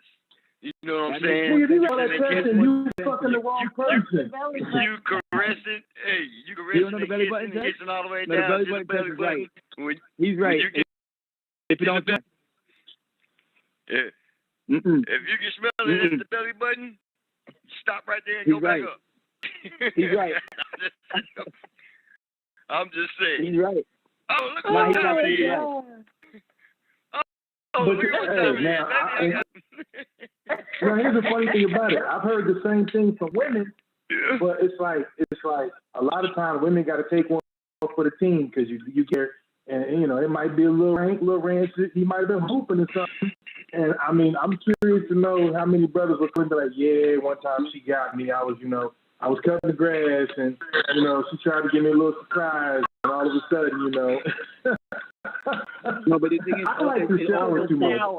The thing is, it all goes to how women, her day-to-day things is, because different races of women is because they eat different, bodies are different, like they have different like day-to-day basis. Not stinking or nothing like that. Just her scent is different from a white woman or an Asian. They just just like in McDonald's all week. Trust me. Need to drink some water. Drink some lemon water. Some pineapple juice after lemon water. Some cranberry juice. Real cranberry juice. I think everybody here, JJ, agrees with you. If you look right there, you see in the chat right there, JJ said, you must get in the chat together initially to make sure the is clean to your standard. Okay, so let me ask you this. Let me ask you this. So let's say y'all get in the shower, right? And one of you guys stink. You're gonna smell it when you get in the shower. That might turn you off because she don't walk in the shower and just get clean. You gotta wait to put the soap on. You gotta wait to scrub. So by the time you get in the shower, if you know that you stink at all, do that by yourself. I'll go in right after you. Like, or even when a woman uses the bathroom, if you go in right after her, and it's oh my God, you need an enema. Like she needs to do something with it. Like, I mean, like, I don't want to go. I don't want to go in the shower with her. We talk about pHs. I think a lot of people are very, very in with their bodies, and I'm happy about that. You hear a lot of people talk about pH balanced water and keeping it right in yourself, and that's true, especially for my sisters. That's a huge deal, in terms of bacterial infections and things like that. But everybody knows if your urine's dark or whatever, you haven't been drinking enough water or you can eat certain things. That's one thing. But we're not talking about just the fact that maybe you're dehydrated or your pH is off. We're talking about if you unzip the jeans and there it comes, that's a whole lot more different. Yeah, that's a lot more different because guess what? Being sweaty is still different than being funky. Being funky is still different than being, like smelly, because each one of those constitutes a different, setup for how it happened. If I go run sweaty, doesn't mean I really have an odor. It just means I'm sweaty, salty. But that's not the same as if you rank. So that's pheromone or hormonal. But if you don't eat any salads or you eat a lot of dead food, it's gonna come through in your sweat.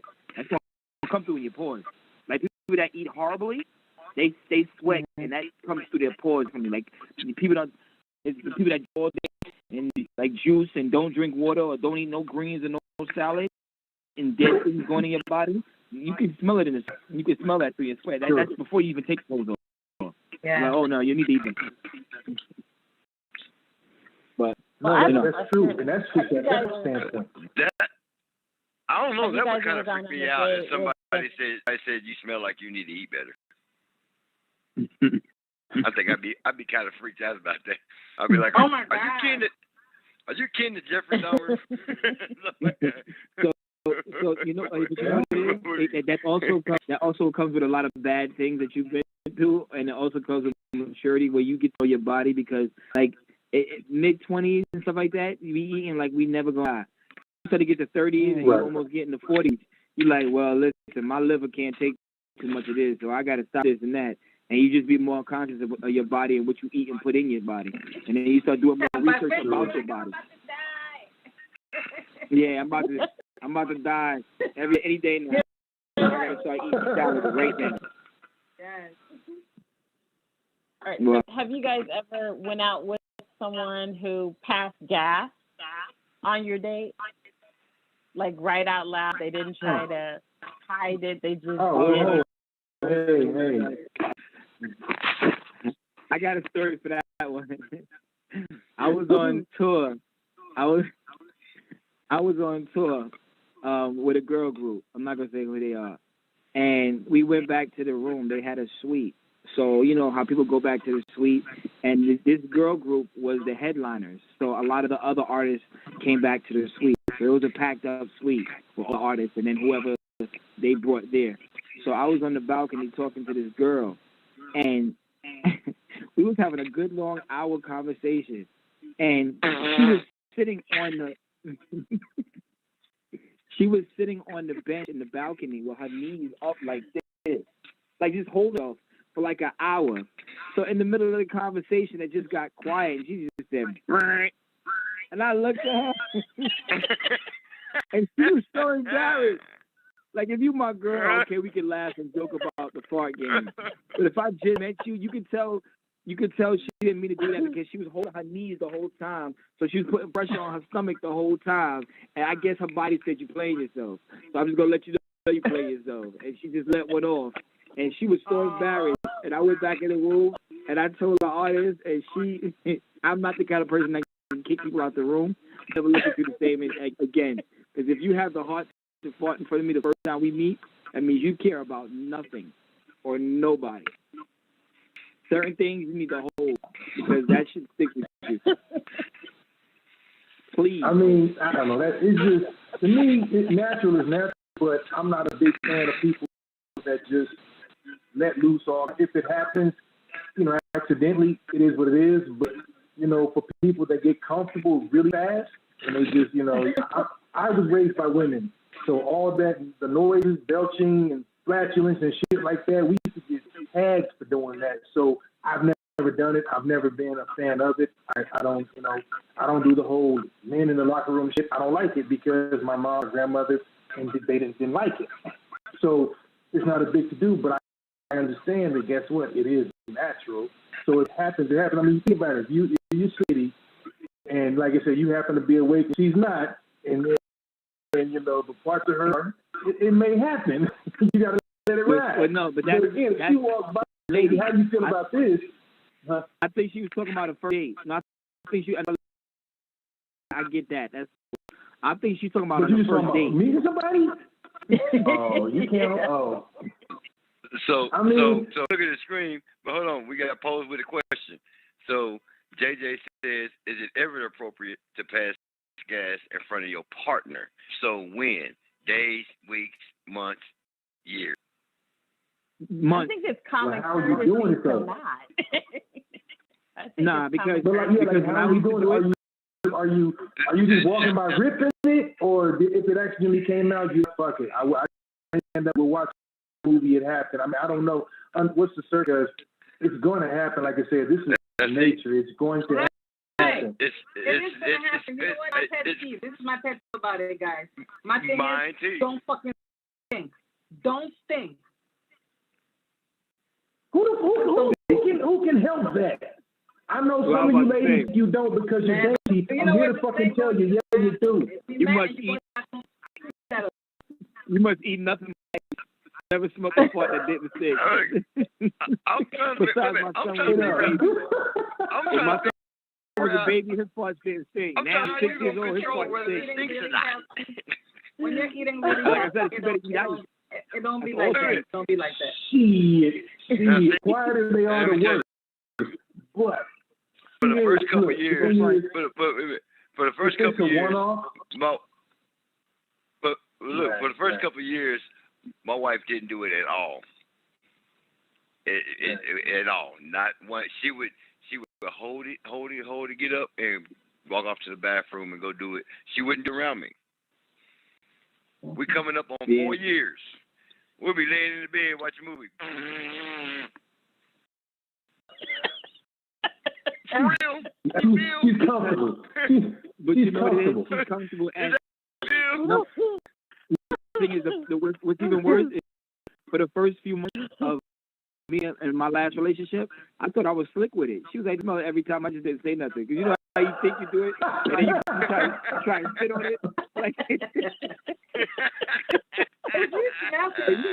Nah, bro. Nah. You try and get up and walk away, but you didn't walk away long enough following you, and you should be like, "Nah, that didn't work."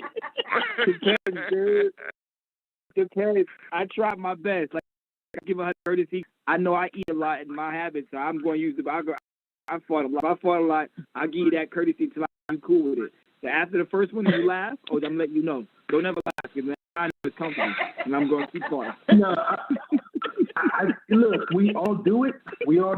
But I promise you, I'm just not gonna ever be that comfortable. Like, when we get up in the morning, you might go to the bathroom, you do whatever. I'm gonna excuse myself. I'm just gonna fucking give you a Boston steamer and no shit like that, and put the cover over your head. Like, I don't play those games. I'm not doing that.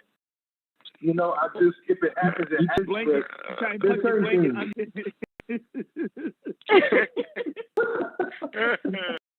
All right, I got a question for you actors. So everyone that's an actor, you've been on set. What do you do when that moment strikes? Oh, that's easy. And you have to play a scene. No, that's the same you do when you're on the train. You look around like somebody else did it. It stinks. Like, y'all don't need to go. You just. Hey, I mean, you gotta crop dust them. You gotta walk off. You gotta go somewhere far and get away and let somebody else take the that. worst one. You gotta the worst one is when you think it's the worst one is when you're in a public place and you think it's gonna be silent and it's not, and then you look around like, oh shit, like you thought it was gonna be a nice one you could let, but it's and then everybody just stop and you go. But has anyone ever done the gamble and lose? What? What's that? What? You don't know what the gamble and lose is? Is that the one you left a little bit of time like poop? That's the one that's the one you try to squeeze. You try to strategically squeeze the fart out, but more than just the fart comes out. Oh no, that's called a gamble and lose. You take a gamble. You gamble that you fart. Now, I don't know about y'all, but I think a lot of actors. I think a lot of actors deliberately don't eat a lot on shoot days because of that. I know, like, and I'm like, I'm around. You know, I tend to eat. I'm gonna eat. You know, I eat my fuel. That's my fuel.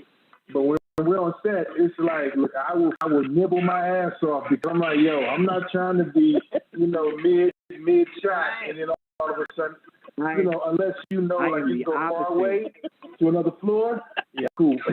I'll wait. I am the opposite. On set, it's a lot of hurry up and wait, so I'm snacking. I'm snacking my ass off. You never know. I'm snacking, but it's a little bit at a time, bro. It's a little bit at a time. Yeah, so you're right. I gotta. You know what? It's different when it's free. You know how to stop because it's free.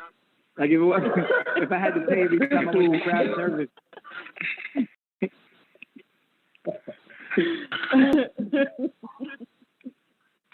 Okay, so look, I have a question. This is interesting for the ladies. Now, brothers, I have a feeling I know where we're gonna go, but for my ladies, when is the right time to say I love you? When is too soon? When is not soon? I mean, how do you feel about that? You know, when is it too soon? Do you like to hear it all the time? Once is enough? A few randomly? What's the rule on that? I think it's go with how you feel. You know what I'm saying? If that's how you really, you just really want to let the person know, hey, look, you know, I'm really digging you, like, you know, I'm feeling this love thing, like, you know, whatever, however it's gonna come out, you know. I don't think there's too much of it, you know. If you're feeling the same way, if it's a mutual thing, you know what I'm saying? I mean, sometimes one gets to that finish line before the other one does, and then that could become a little, weird, But I think it's just, you just go with flow. When you feel it, you bring it up, and if you don't feel it, then you just don't. So what if you say it, but the other person isn't ready? And I want Crystal to answer too, but while I'm thinking about it. If the person is not ready, they're just not ready. I just want you to know that I'm there, and that's how I feel about you. And I'm going to respect And you're cool with if that. you get there or you're not, but I'm going to let you know where I'm at. Yeah. Right on, CB, holla. All right. So for me, because I had this scenario. I went on a guy. The next day, he gives me a necklace that says "I love you," and he's telling me that he loves me. The next day, so I think that's doing to you guys.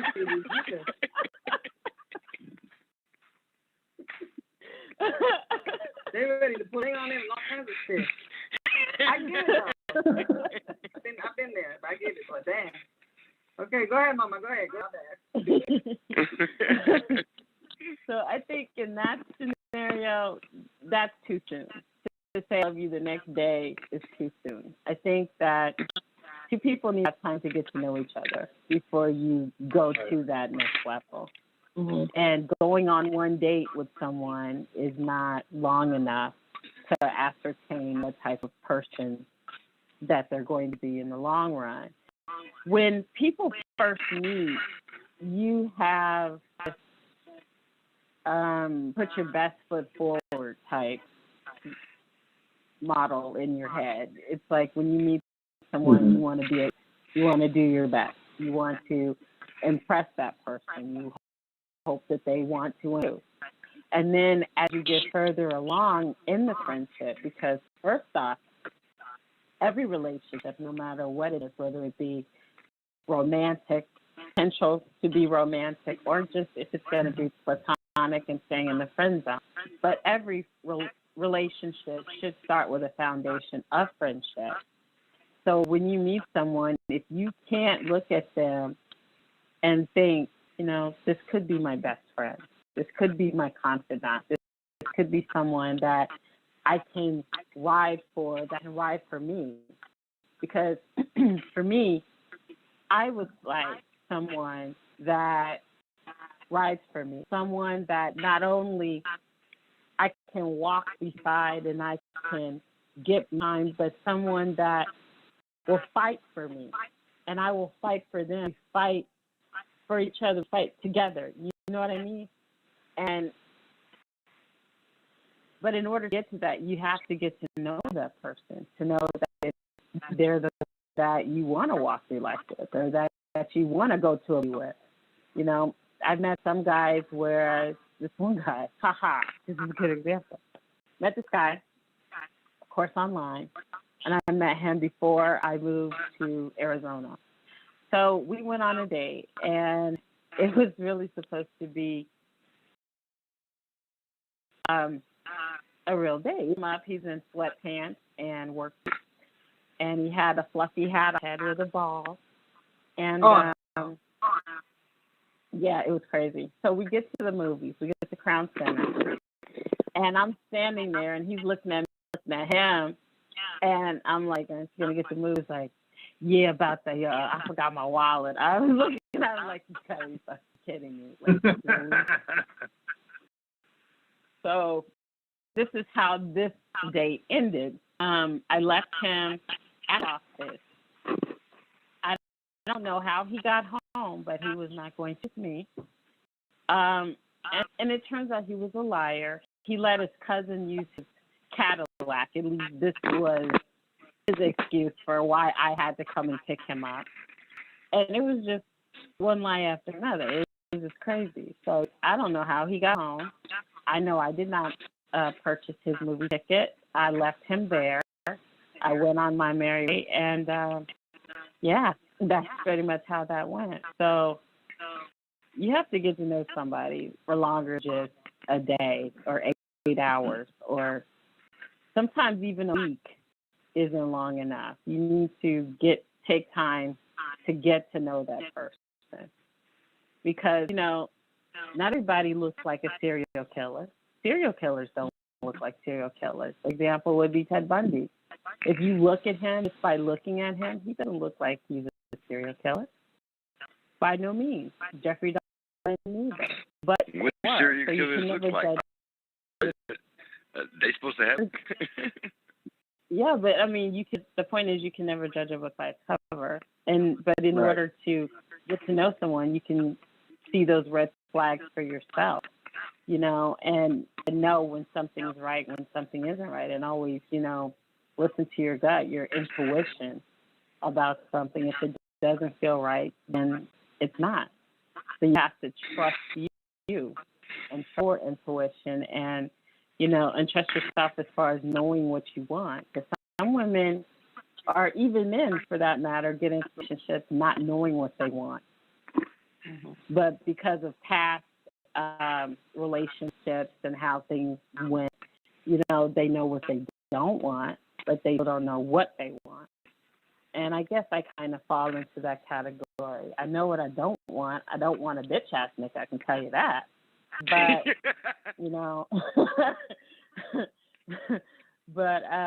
but yeah. There you go, judging a book by its cover. No. That's not judging a book by its cover. Actions better than words. And if you have a man begging for your actions, like, why aren't you touching me? Why aren't you holding me? Why aren't you caressing me? Why don't you let me kiss you? Why don't you come over here? What are you doing all the way over there? If you have a bitch-ass man you and begging for you to do these things instead of taking the initiative, if this is what you want, grabbing you like, you come here, turning the scorpion, get over here. Do his voice again? How does he sound? Do his voice again, please. How does he sound? Not the Mortal Kombat. Right. My reception is bad, y'all, so I can't see y'all right now. What did you do? Give up on the video on the No, Raw? I'll keep rebooting it, and it's like my reception that goes in and out, and it says give feedback or retry. So I'm keep refreshing the page. It'll come and go. Oh. Okay, guys. This is my partner for almost 4 years, and we started off as FWB. I had the concert at the end of February, and by Memorial Day of that year, I realized I was in love with him and told him. I explained that I didn't expect to get it back, and I was asking him, nor was I asking him. I just wanted to let him know that I would then start treating him differently and would be exclusive to him. It was scary to tell him, however, I wouldn't change a thing about it when I did how I did it. And that's a beautiful thing, Mm-hmm. If you feel it, nice, JJ. I'm all yours. But then the question JJ called it out. Is he all yours and is he exclusive? Because then he's swapping spit with them. Hey, but look at them now. They've been together for 4 years. She called it out in 4 months. They've been together for 4 years. Go ahead, JJ. Stop swapping spit because he likes her. Do your thing, JJ. I think it's wild because that does when somebody's like bold enough to say, look, I'm not asking you for the same thing in return. 90 seconds. I just want you to know where I stand, and what you do with that is your choice. That takes. I know you don't have them, sweetie, but that takes balls because it's like saying, I'm going to put this out there because I never want to look back and have regrets. It's huge because a lot of people do. We hang on to the ledge because of that fear. And again, obviously, if you're this far in, it's going to work out. Not going to work out, but it's working fine. 60 seconds. You didn't put that pressure. As a man, let me tell you how men think. And I know G can attest to this. I'm sure Rock can as well. The whole pressure thing, if you would have put a man under pressure to say, you got to say it back, you've got to take the exact same way I do, there would be a problem. Because men and women don't. We don't have this language. You don't understand that respect. And so if you articulate language and he accepts yours, it goes a lot better than just saying, I need you to be like this or say it like that. We have to try to understand one another. But it helps to have open lines of dialogue and be able to say, this is what I mean. I can't vocalize the way you do. I'm not going to let it. But you also have to realize my actions are showing Exactly. 10 seconds. So when our words and our actions match, no matter how different they may be, at least they then show that, you know what, I'm all in. So pretty dope. It doesn't matter, I guess, who steps forward. So, speaking of that, what do y'all think about women proposing to men? I know we should probably pick this up later because we're about to run out of time. But man, well, like, no, I remember saw we that. have the I saw some after people. show, so we can talk about Yeah, like, it how on do you the feel about after.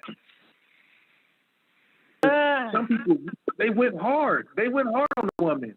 And I thought it was cool, like the way she did it. She was like, yo, this is no. Well, hold on. Before we get in this, let's do the station ID and send off the radio broadcast, and then we'll continue on the after show. Let's go. All right, everybody, go ahead and say goodbye to Blog Talk and iHeartRadio. Bye, Blog Talk. Bye, iHeartRadio. Thank y'all for listening. Come back when you can see it. Check us out on Facebook and YouTube, and you can pick up the after show. All right. Yeah, Mimi just say goodbye all together. Look. I don't know what happened. Fuck y'all. Well, look, guys, Mimi and Costa here. I'll talk to you guys next week. One love. God bless. Don't do anything I wouldn't do, and if you do, cover your shit. All right. Well, let him get to the door and don't give it to him. Yeah. Fuck that. We fucking a fight. That's all right. Hey, take care. Thank you so much for listening to TV and the Boys. We come to you every Wednesday for your midweek motivation. Here on Blog Talk Radio. You can also catch us on Facebook as well as YouTube. You will catch us on our playback on iHeartRadio. You don't want to miss that. So definitely go to our YouTube channel, like us, and subscribe. Go to our Facebook, like us, and subscribe. And our iHeartRadio channel and subscribe. And definitely check out our show. All of those who are watching us on Facebook and YouTube. Stick around. Oh, and also Bigo Live. Don't want to forget Bigo. Got over 1,000 people in the room right now. So everyone, just stick around for the after show, which is about to start now. All right. So we will see you guys next same time, same station.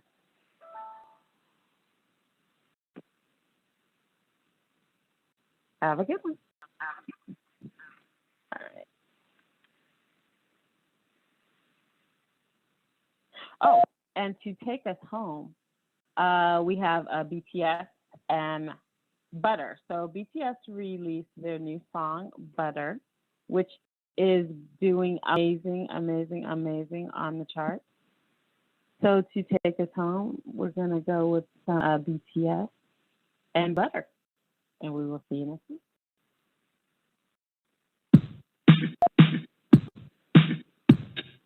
Smooth like butter, like a criminal undercover. Don't pop like trouble, breaking into your heart like that.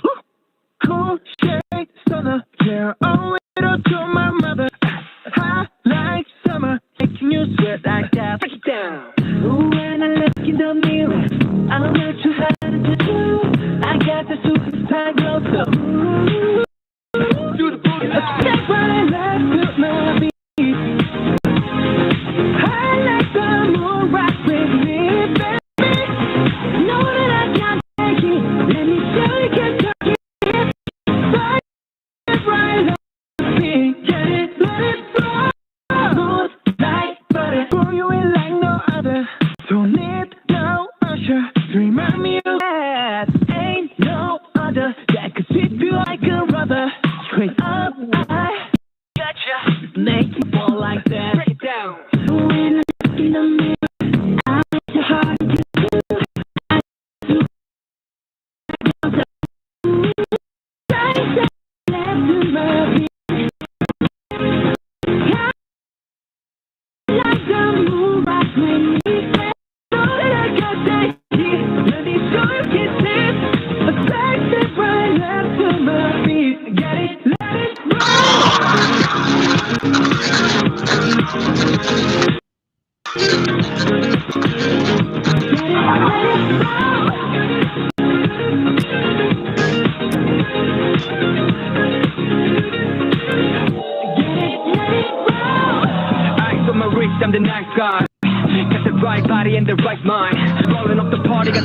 alright. Like, haters.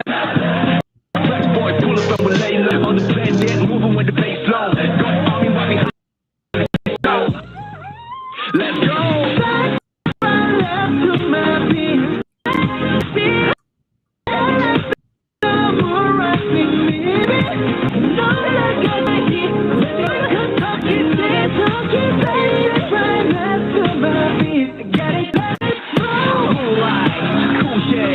And you know we don't stop. Ain't no we gon' make it rockety day. We gon' make it jazzy today. Cooler, let it roll.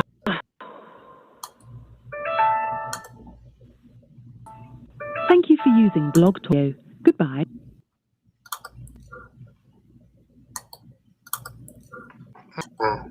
All right. Ready? All right. Ready for our after. All right, guys. Everybody. You guys hear me? Yeah, in stereo. All right. Echo in stereo. That's George. Mimi, you working? George has echo. I'm in raw. Mimi, you're working?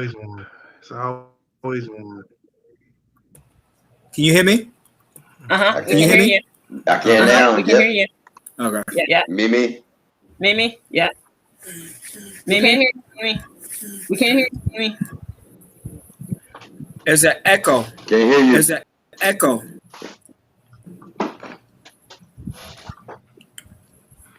Hey George, what should we have on and what should we have off to avoid that echo?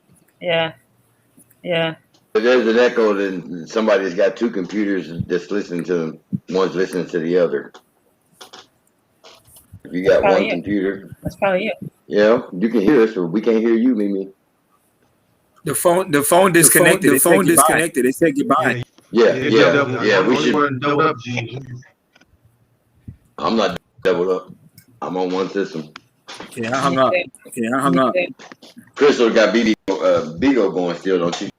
Yeah. Or do you? Yeah, I do. Yeah, I do. There it is. We've had over 1,000 people. There it is. What? It's me? Yes. We lost Mimi again. Well, there goes Mimi. Bye-bye. She'll be back. I know it. All right. That's okay. She'll be back. That's okay. She'll be back. Okay, so JJ said yes. This relationship is I've ever been in. I talked to my partner, and then I took my partner walking with the most important and hardest days of my life. Hey, Mimi. Can you guys hear me now? Yeah. Can you guys hear me now? Yes. We got you, Mama. Yes. All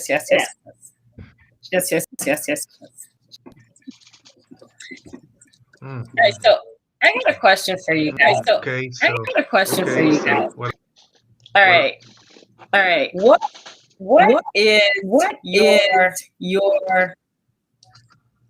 What's your ideal date?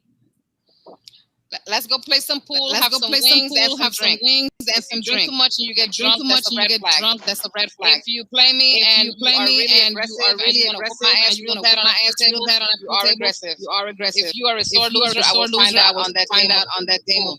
Cool. If you gotta go home early. You gotta work tomorrow. That's a red flag. You don't want to have fun. Damn. Mimi got a plan now. She got a plan. That's an around the way girl there. Right. We're gonna play pool. Play pool. I got my pool sticks right there. Are you saying Mimi? If you can outdrink him, that's a red flag. No, because I'm not gonna outdrink him. He said if he gets drunk. I thought you said if he got drunk, easy. No, if he gets drunk, if he gets drunk, if he's overly over the edge, then I got a problem with all that. Then I got a problem with all that. Just saying. I mean, yeah. And then he might get aggressive and loud and loud and we playing pool and trying to have a good time. I'm trying to bend over and my stilettos with my Well, no. So here's the thing. They say your speech is so true. The drunk mouth you need to be listening. So you need to be listening. What you mean? Right. What Yeah. you I mean, mean? but as far as like that, it is what it is. Yeah, well, we're gonna have a conversation. But it's all good. I think I'll be nice I and think do all that overall, kind of shit. The question was, what would be the ideal date, right? I think all the that's what I do because that's what I do. But what is the ideal date? I think. What is the ideal date? I think a good game to really like hang out, where you get to really like hang out somebody's personality. See, I love sports. I love basketball, football. I love basketball. And we gonna do the football thing. We gonna do the football thing. Let's go. Let's go pool and let me see how you really are. Like. See how you really are. I want the person to be loose. I want the person to be comfortable. My idea of an ideal date is I love movies. I love movies. I have movies in my house. So we go for drinks. A little nice buzz, and go to the movies and have a good time. And I like somebody. Analyze the movies. The way I do. Business I'm in. I can never watch or do certain things the same way. I can't watch TV shows. And I need somebody that has a wonderful sense of humor. And we could be in the movies, laugh. Joking at things. That's the ideal date. And I don't go on dates anymore. If it's not going to end with you, spend the night. I go. What's the point? We can go for brunch. We can go something but like a nighttime date. Nah, bring a bag. Well, dang, I'm in. I'm assuming. I'm just saying. If it's not, that's not what it is. And let's meet during the day. We'll leave during the day. If we start to get in the nighttime hours, we go like 8 and catch a 10 o'clock movie. We're not getting out until 11, 12. Come on. Let's go. And if that's not your intention, then I'll see you during brunch. Ooh. Well, I have a question. I think a lot of people like want to talk. How soon is too soon? To sleep with someone? Like take me on and you go on your first date. And that person brings back sleep with you. This is the thing. This is the thing. Ladies first. Let me say this real quick. If I am feeling you, we getting down. That's grown woman talk. That's grown woman talk right there. That's grown woman talk right there. But I'm gonna keep it 100% real with you. Now, wait a minute. Before you say this, let me throw this out there. If the dude brought an overnight bag from the get go. He wanted to smash No, we all do. Have more patience. We all do. I'm just saying. We all do. That's our ending of a date. Honey, let me tell you, we having a good time and we having drinking. It's not going to snuggle. We're gonna be tearing up that room. What's gonna happen? What happened was the next day we're gonna look at each other like, damn, really? We're gonna look at each other like, damn, really? Yeah, really. That's some grown woman shit. But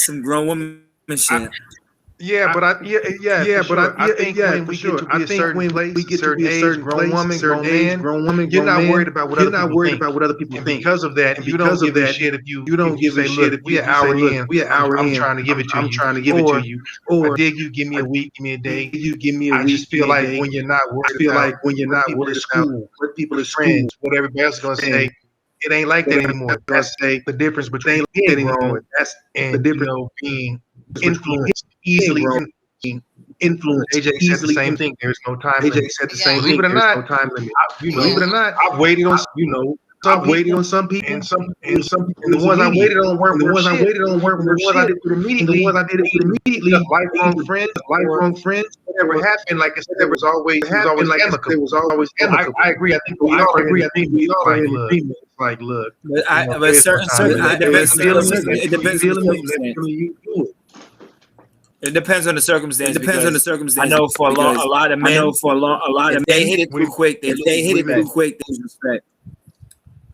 As much as we want to, really like me, really like. Your ass gonna want to hit it now. Your ass gonna want to hit it now. Next 3 months from now, 6 months, 3 months from now, 6. Well, no, not 3. Well, no, not 3 months. That's Steve Harvey. No, but I understand what you're saying. There are guys, there are men that are like that. There are men that are like that. They feel like right now, like, you know, we just met now, like we just met. I done got what I wanted. So shit, I done got what I wanted. So. Yes, that's some young man mentality. That's some young man mentality for me. Well, no, but listen. As much as we don't want to wait, that's a boy. That's a boy thing. I'll just speak for myself. Yeah, as much as we don't want to wait, we respect that. Real men respect it. Like, if she's real men respect it. We have to wait. I agree, but I don't. I agree. I can't go 100%. I can't go 100% because again, it's individually. It's individual. Because the thing is, that person has your interest. That person has your interest. Your interest can keep your conversation in common. It doesn't matter. Like you said, we really just bullshit. One mandatory time. We'll find an acceptable time to have sex. My thing is, if you are vibing on other levels, what you do? It doesn't work out. It works out anyway. Whether you want to date 100. But I agree. I think real men don't look at that. Boys look at how soon they get it. Maybe, like I said, maybe I've been in the music business that we all have. And you meet her at the show. Right back to the hotel. I'm gonna take it as that. Like, if she wanted it to be something, like if we go on a formal date and we're vibing like then it happens. I respect that. I understand that because we're in an industry. We are in a particular business industry that kind of dictates you have to look at it differently. It's just like being an athlete or anything like that. Trust me, I've been there as well. That is a little different. We're just talking about organically encountering. If you're an athlete, you're in the business and actor. It is different. One night stand, it's very difficult to separate who's for a good time, lifetime when you're in a particular industry. I will give that particular caveat. I'm just talking about on a normal day-to-day basis. Jane Doe, average.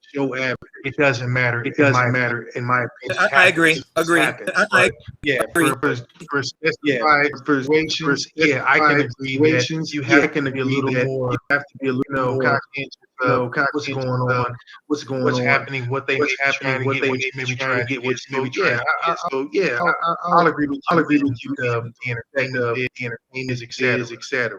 Normally, not at all.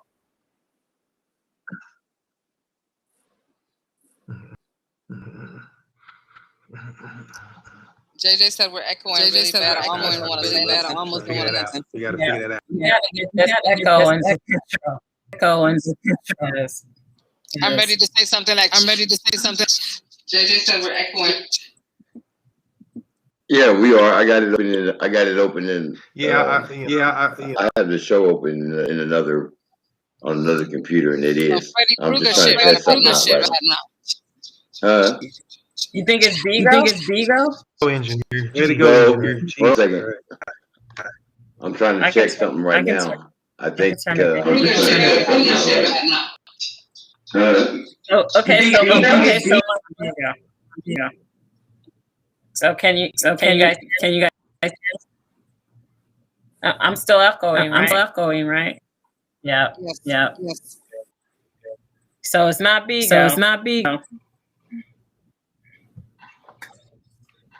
It's not No, Tigo. I figured out what it is. You figured it out? You figured it out? No. You're muted right now, Raw. Your mic is on mute. Yeah. Okay. Yeah. I think it's because he doesn't have a headset on. Hang on 1 second. I don't have a headset on either. And it's never affected us before.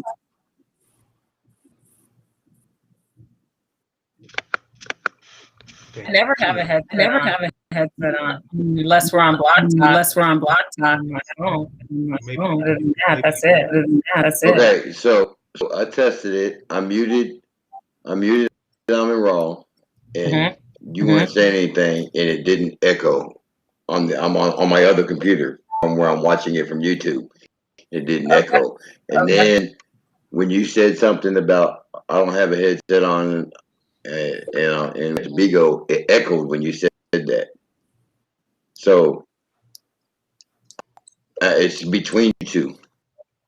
But I turned it down on Bigo. So the mic is down on Bigo. So the mic was still echoing. But you're still hearing us through your computer speakers, right? Correct. And your microphones, right? Correct. So when your speakers play, your microphones picks up your speakers. Wait a minute, hold on.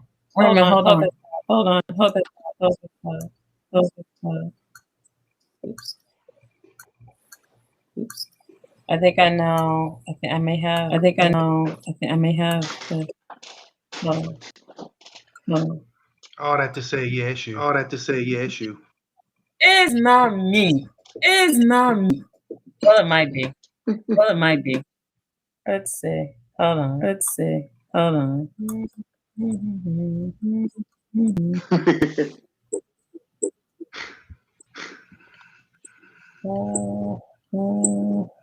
It might be.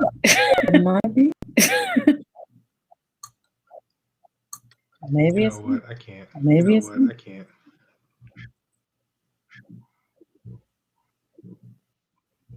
So yeah, I've got it on microphone. That's fine. All right, I tell you what, I'll just mute. I'll just type my questions. How about I give up. Oh Lord. I couldn't be in y'all family.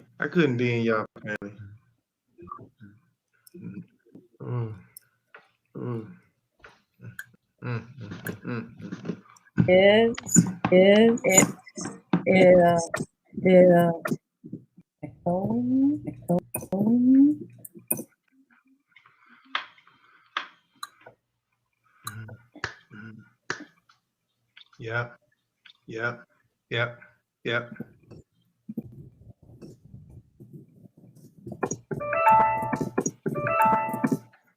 I don't know what that was, but y'all already using up the 30 minutes I was giving you.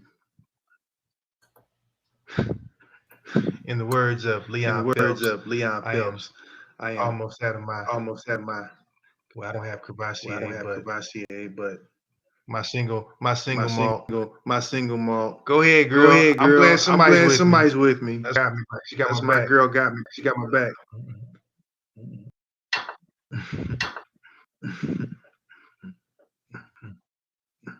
What time is it there, Mimi? Like 39 o'clock? Shit, what time is it? Late.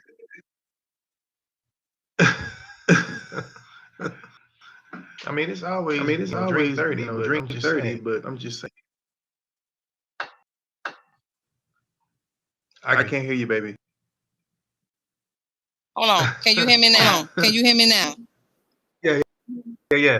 Last one I wasn't echoing because I was muted.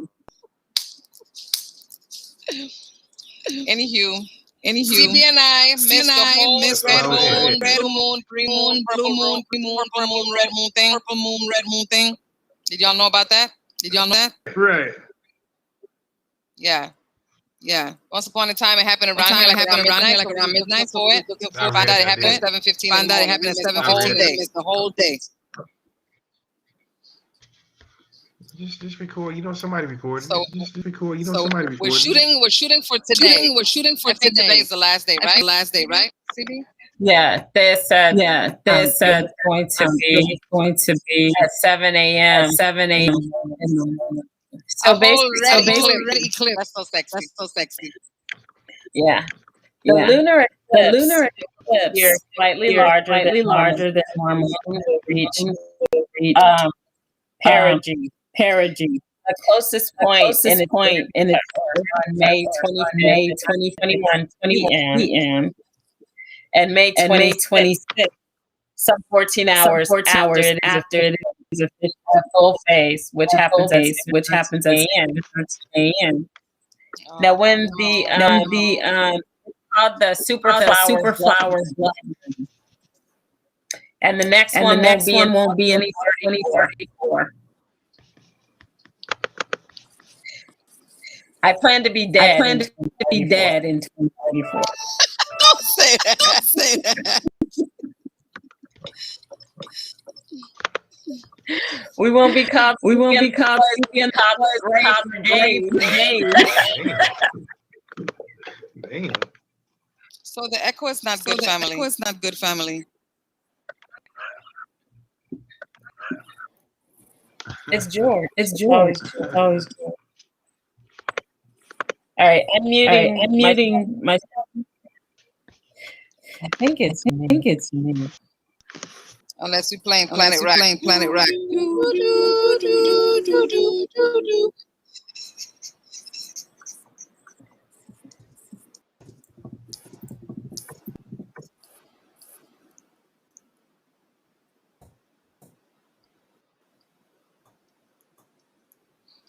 Well, you can't tell if it's echoing unless it's echoing unless it's echoing.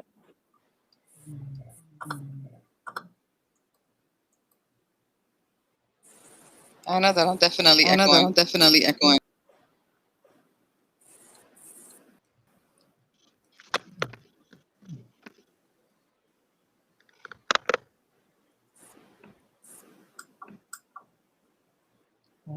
George is the only person that does that.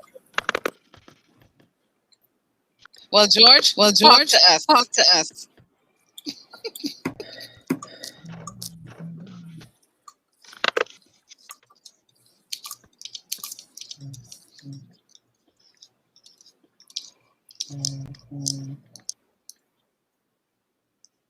Okay.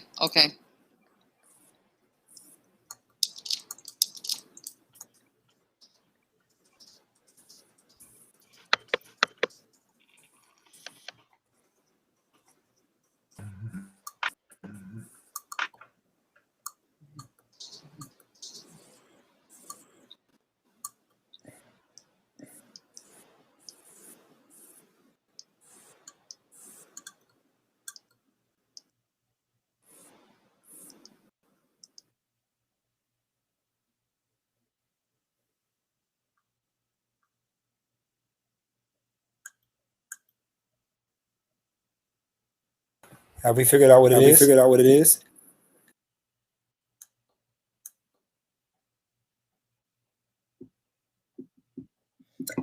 Oh, thanks, B Money. I appreciate that. Thank you so much.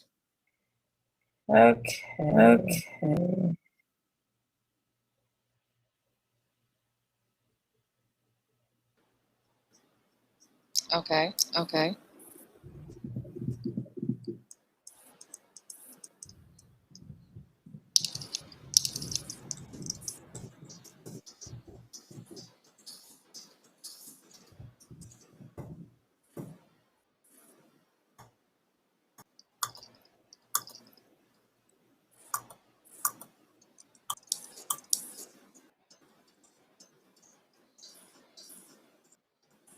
Okay, so CV has left the building.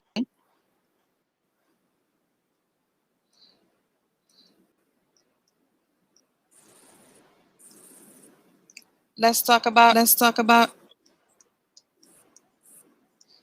Uh-oh. So we've lost two people.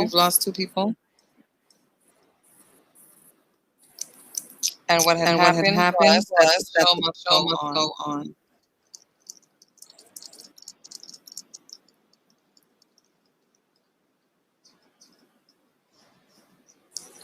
It is still echoing.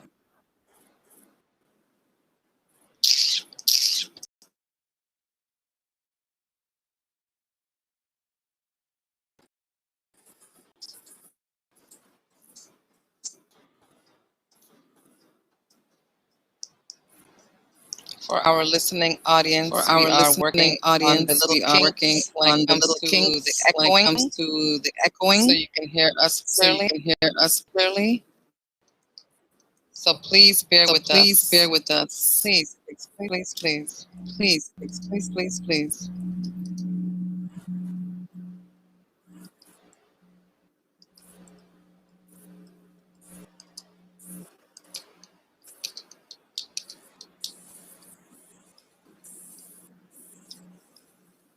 1 2 1 2 1 2 1 2.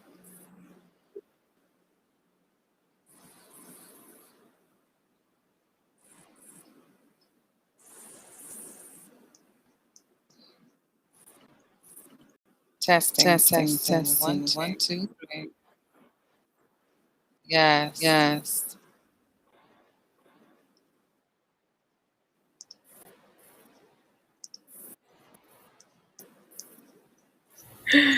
Oh my goodness.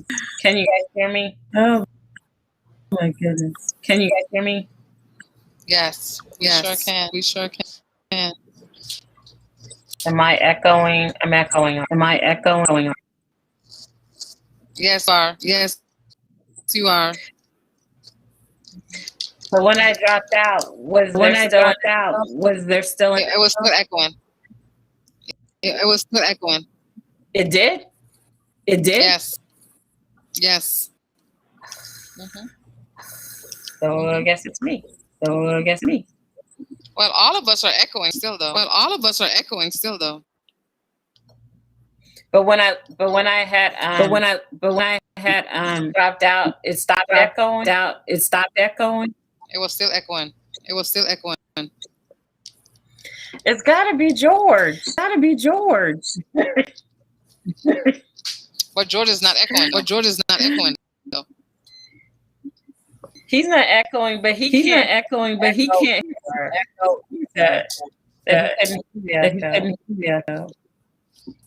And I wanted to keep up the momentum. No, it's still echoing after you dropped out. I want to try something, but it might cut us off. God, not again. Well, I wanted to see if I drop out and come back and see if it echoes while I'm gone and come back in. But if I drop out, it's going to end the stream. So. Well, you're not echoing. We're echoing. You're not.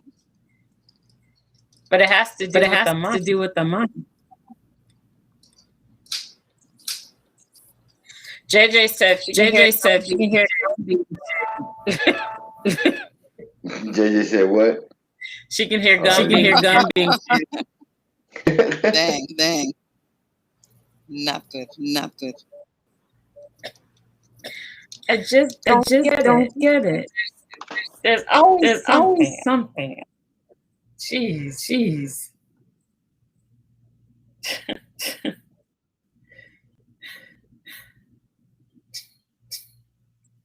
This is so weird. I hear my son when I say afterwards.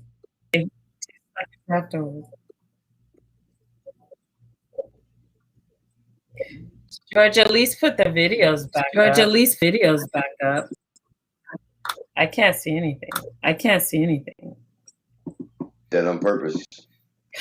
Duh. You're locked.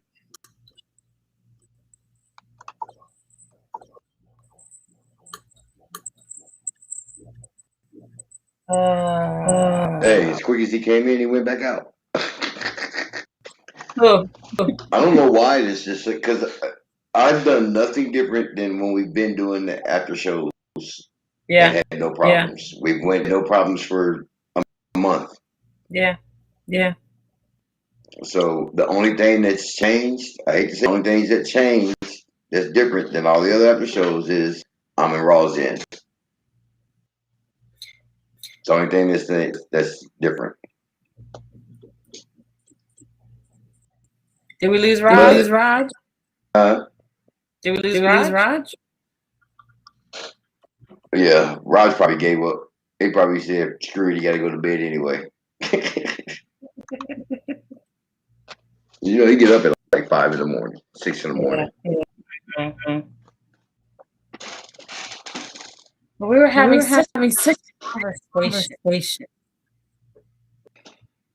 And then the stupid asshole. Well, that's just part of the I'm in Raw gone, but here. Like he's still here, but then he's gone over here.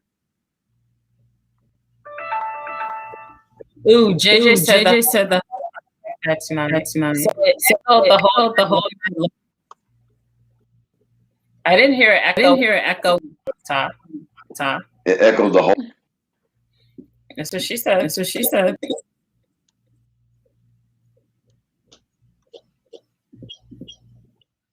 Because it didn't echo on block. Right.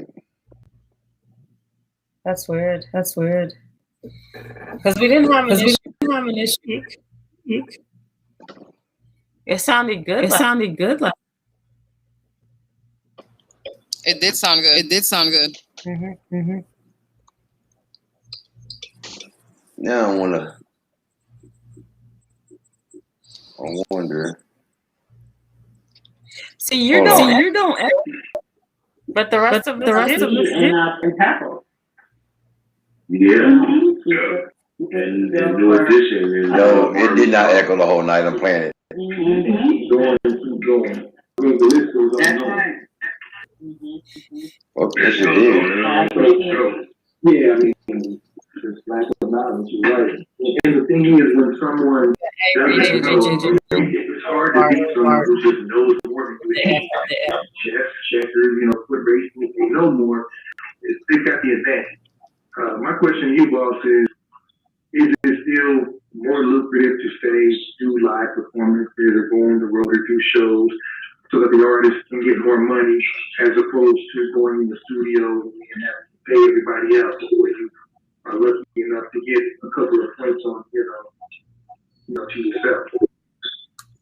Well, I chose is the only they're going to eat. So I advise them to try to get as many as possible. I got no time for the street. That fuck niggas got me. It's tough for me. That's walking out, even though it's this for the street. I'm trying to live in this country that's full of such hate. I'm just trying to feed my belly to food on my. You too. I think you want to just let them do something.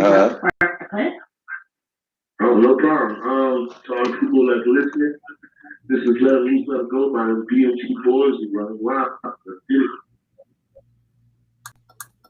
All right. Here we go. Let me go.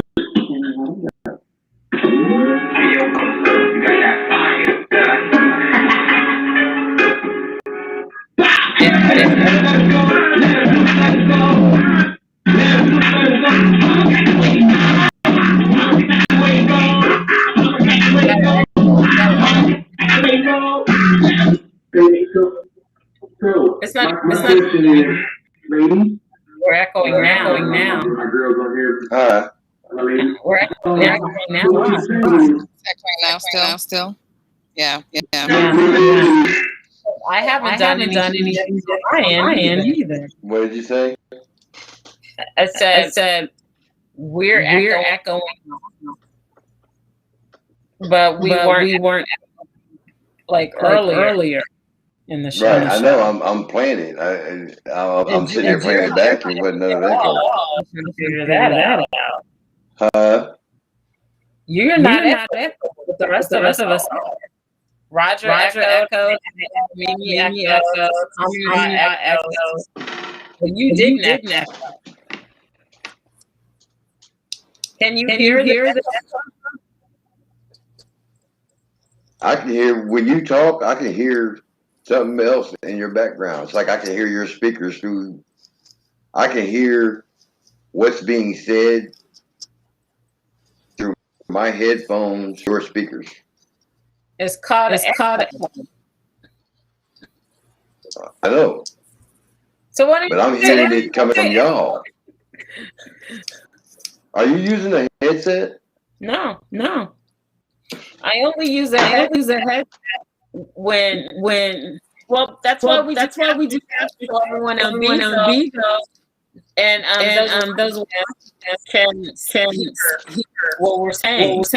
When we're like this, Yeah. When we're like this, Yeah. you still have to use the headset. I've never done that. And we didn't echo. We didn't echo.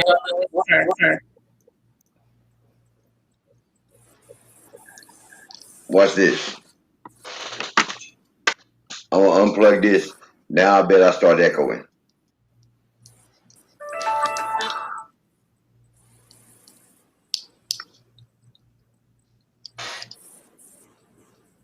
Say something. I was reading what JJ was saying. You're not echoing. So unfair. How is that possible?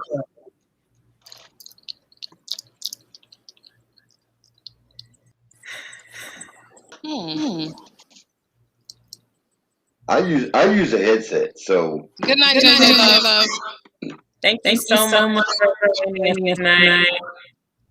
Good night, JJ. Thank you. Thank you.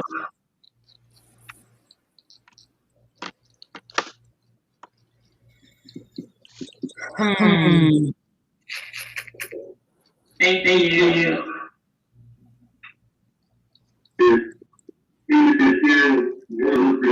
It said you can hear it. I can't see anything. That's different. So you don't echo. Because we didn't want to just speak. I don't get why it sounded good. I'm using my mind.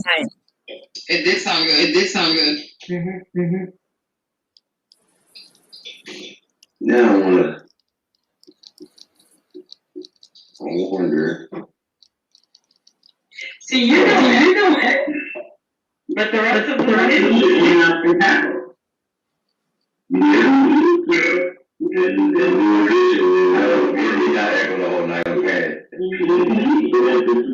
Now I echo. As soon as I unplug my headset, I echo. Yeah, it actually took a second to kick in, but now it's full blown. Yeah, as soon as I unplug my headset, I echo. So everybody should have headsets. I mean, even me with my headset, I'm still echoing. I don't hear you echoing. You don't hear me echoing? Mm-mm. You hear it, right? And it's different on the street. You know how to stop in the street. Like if I had to pay this kind of grab service.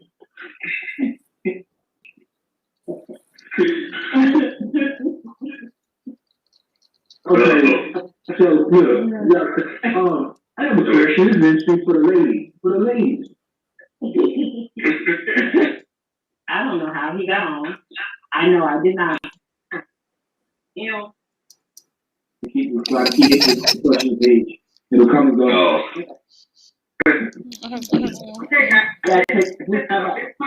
right, so and I'm still February by Memorial Day of that year, I realized I was in love with him. I told him. I explained that I didn't expect it back, and I was asking him. Nor was I asking him. I just wanted to let him know. You didn't echo. I'm echoing now. And I have headphones in.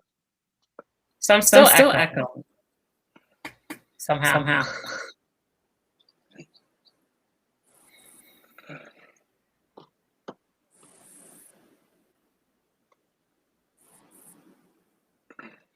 And what happened to Amra?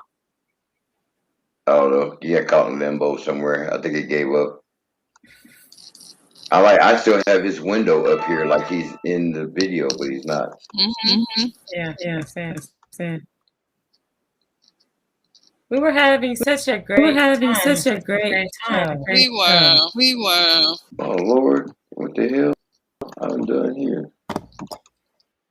That's what I was.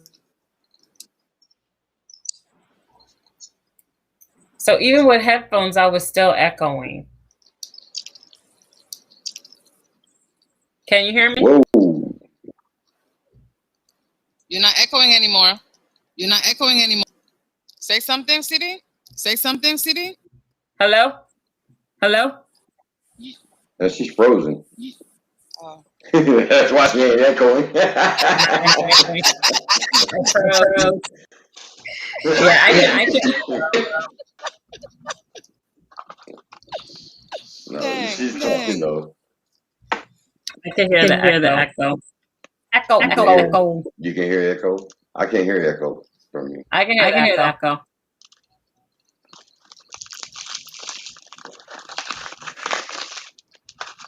I don't know why it's now.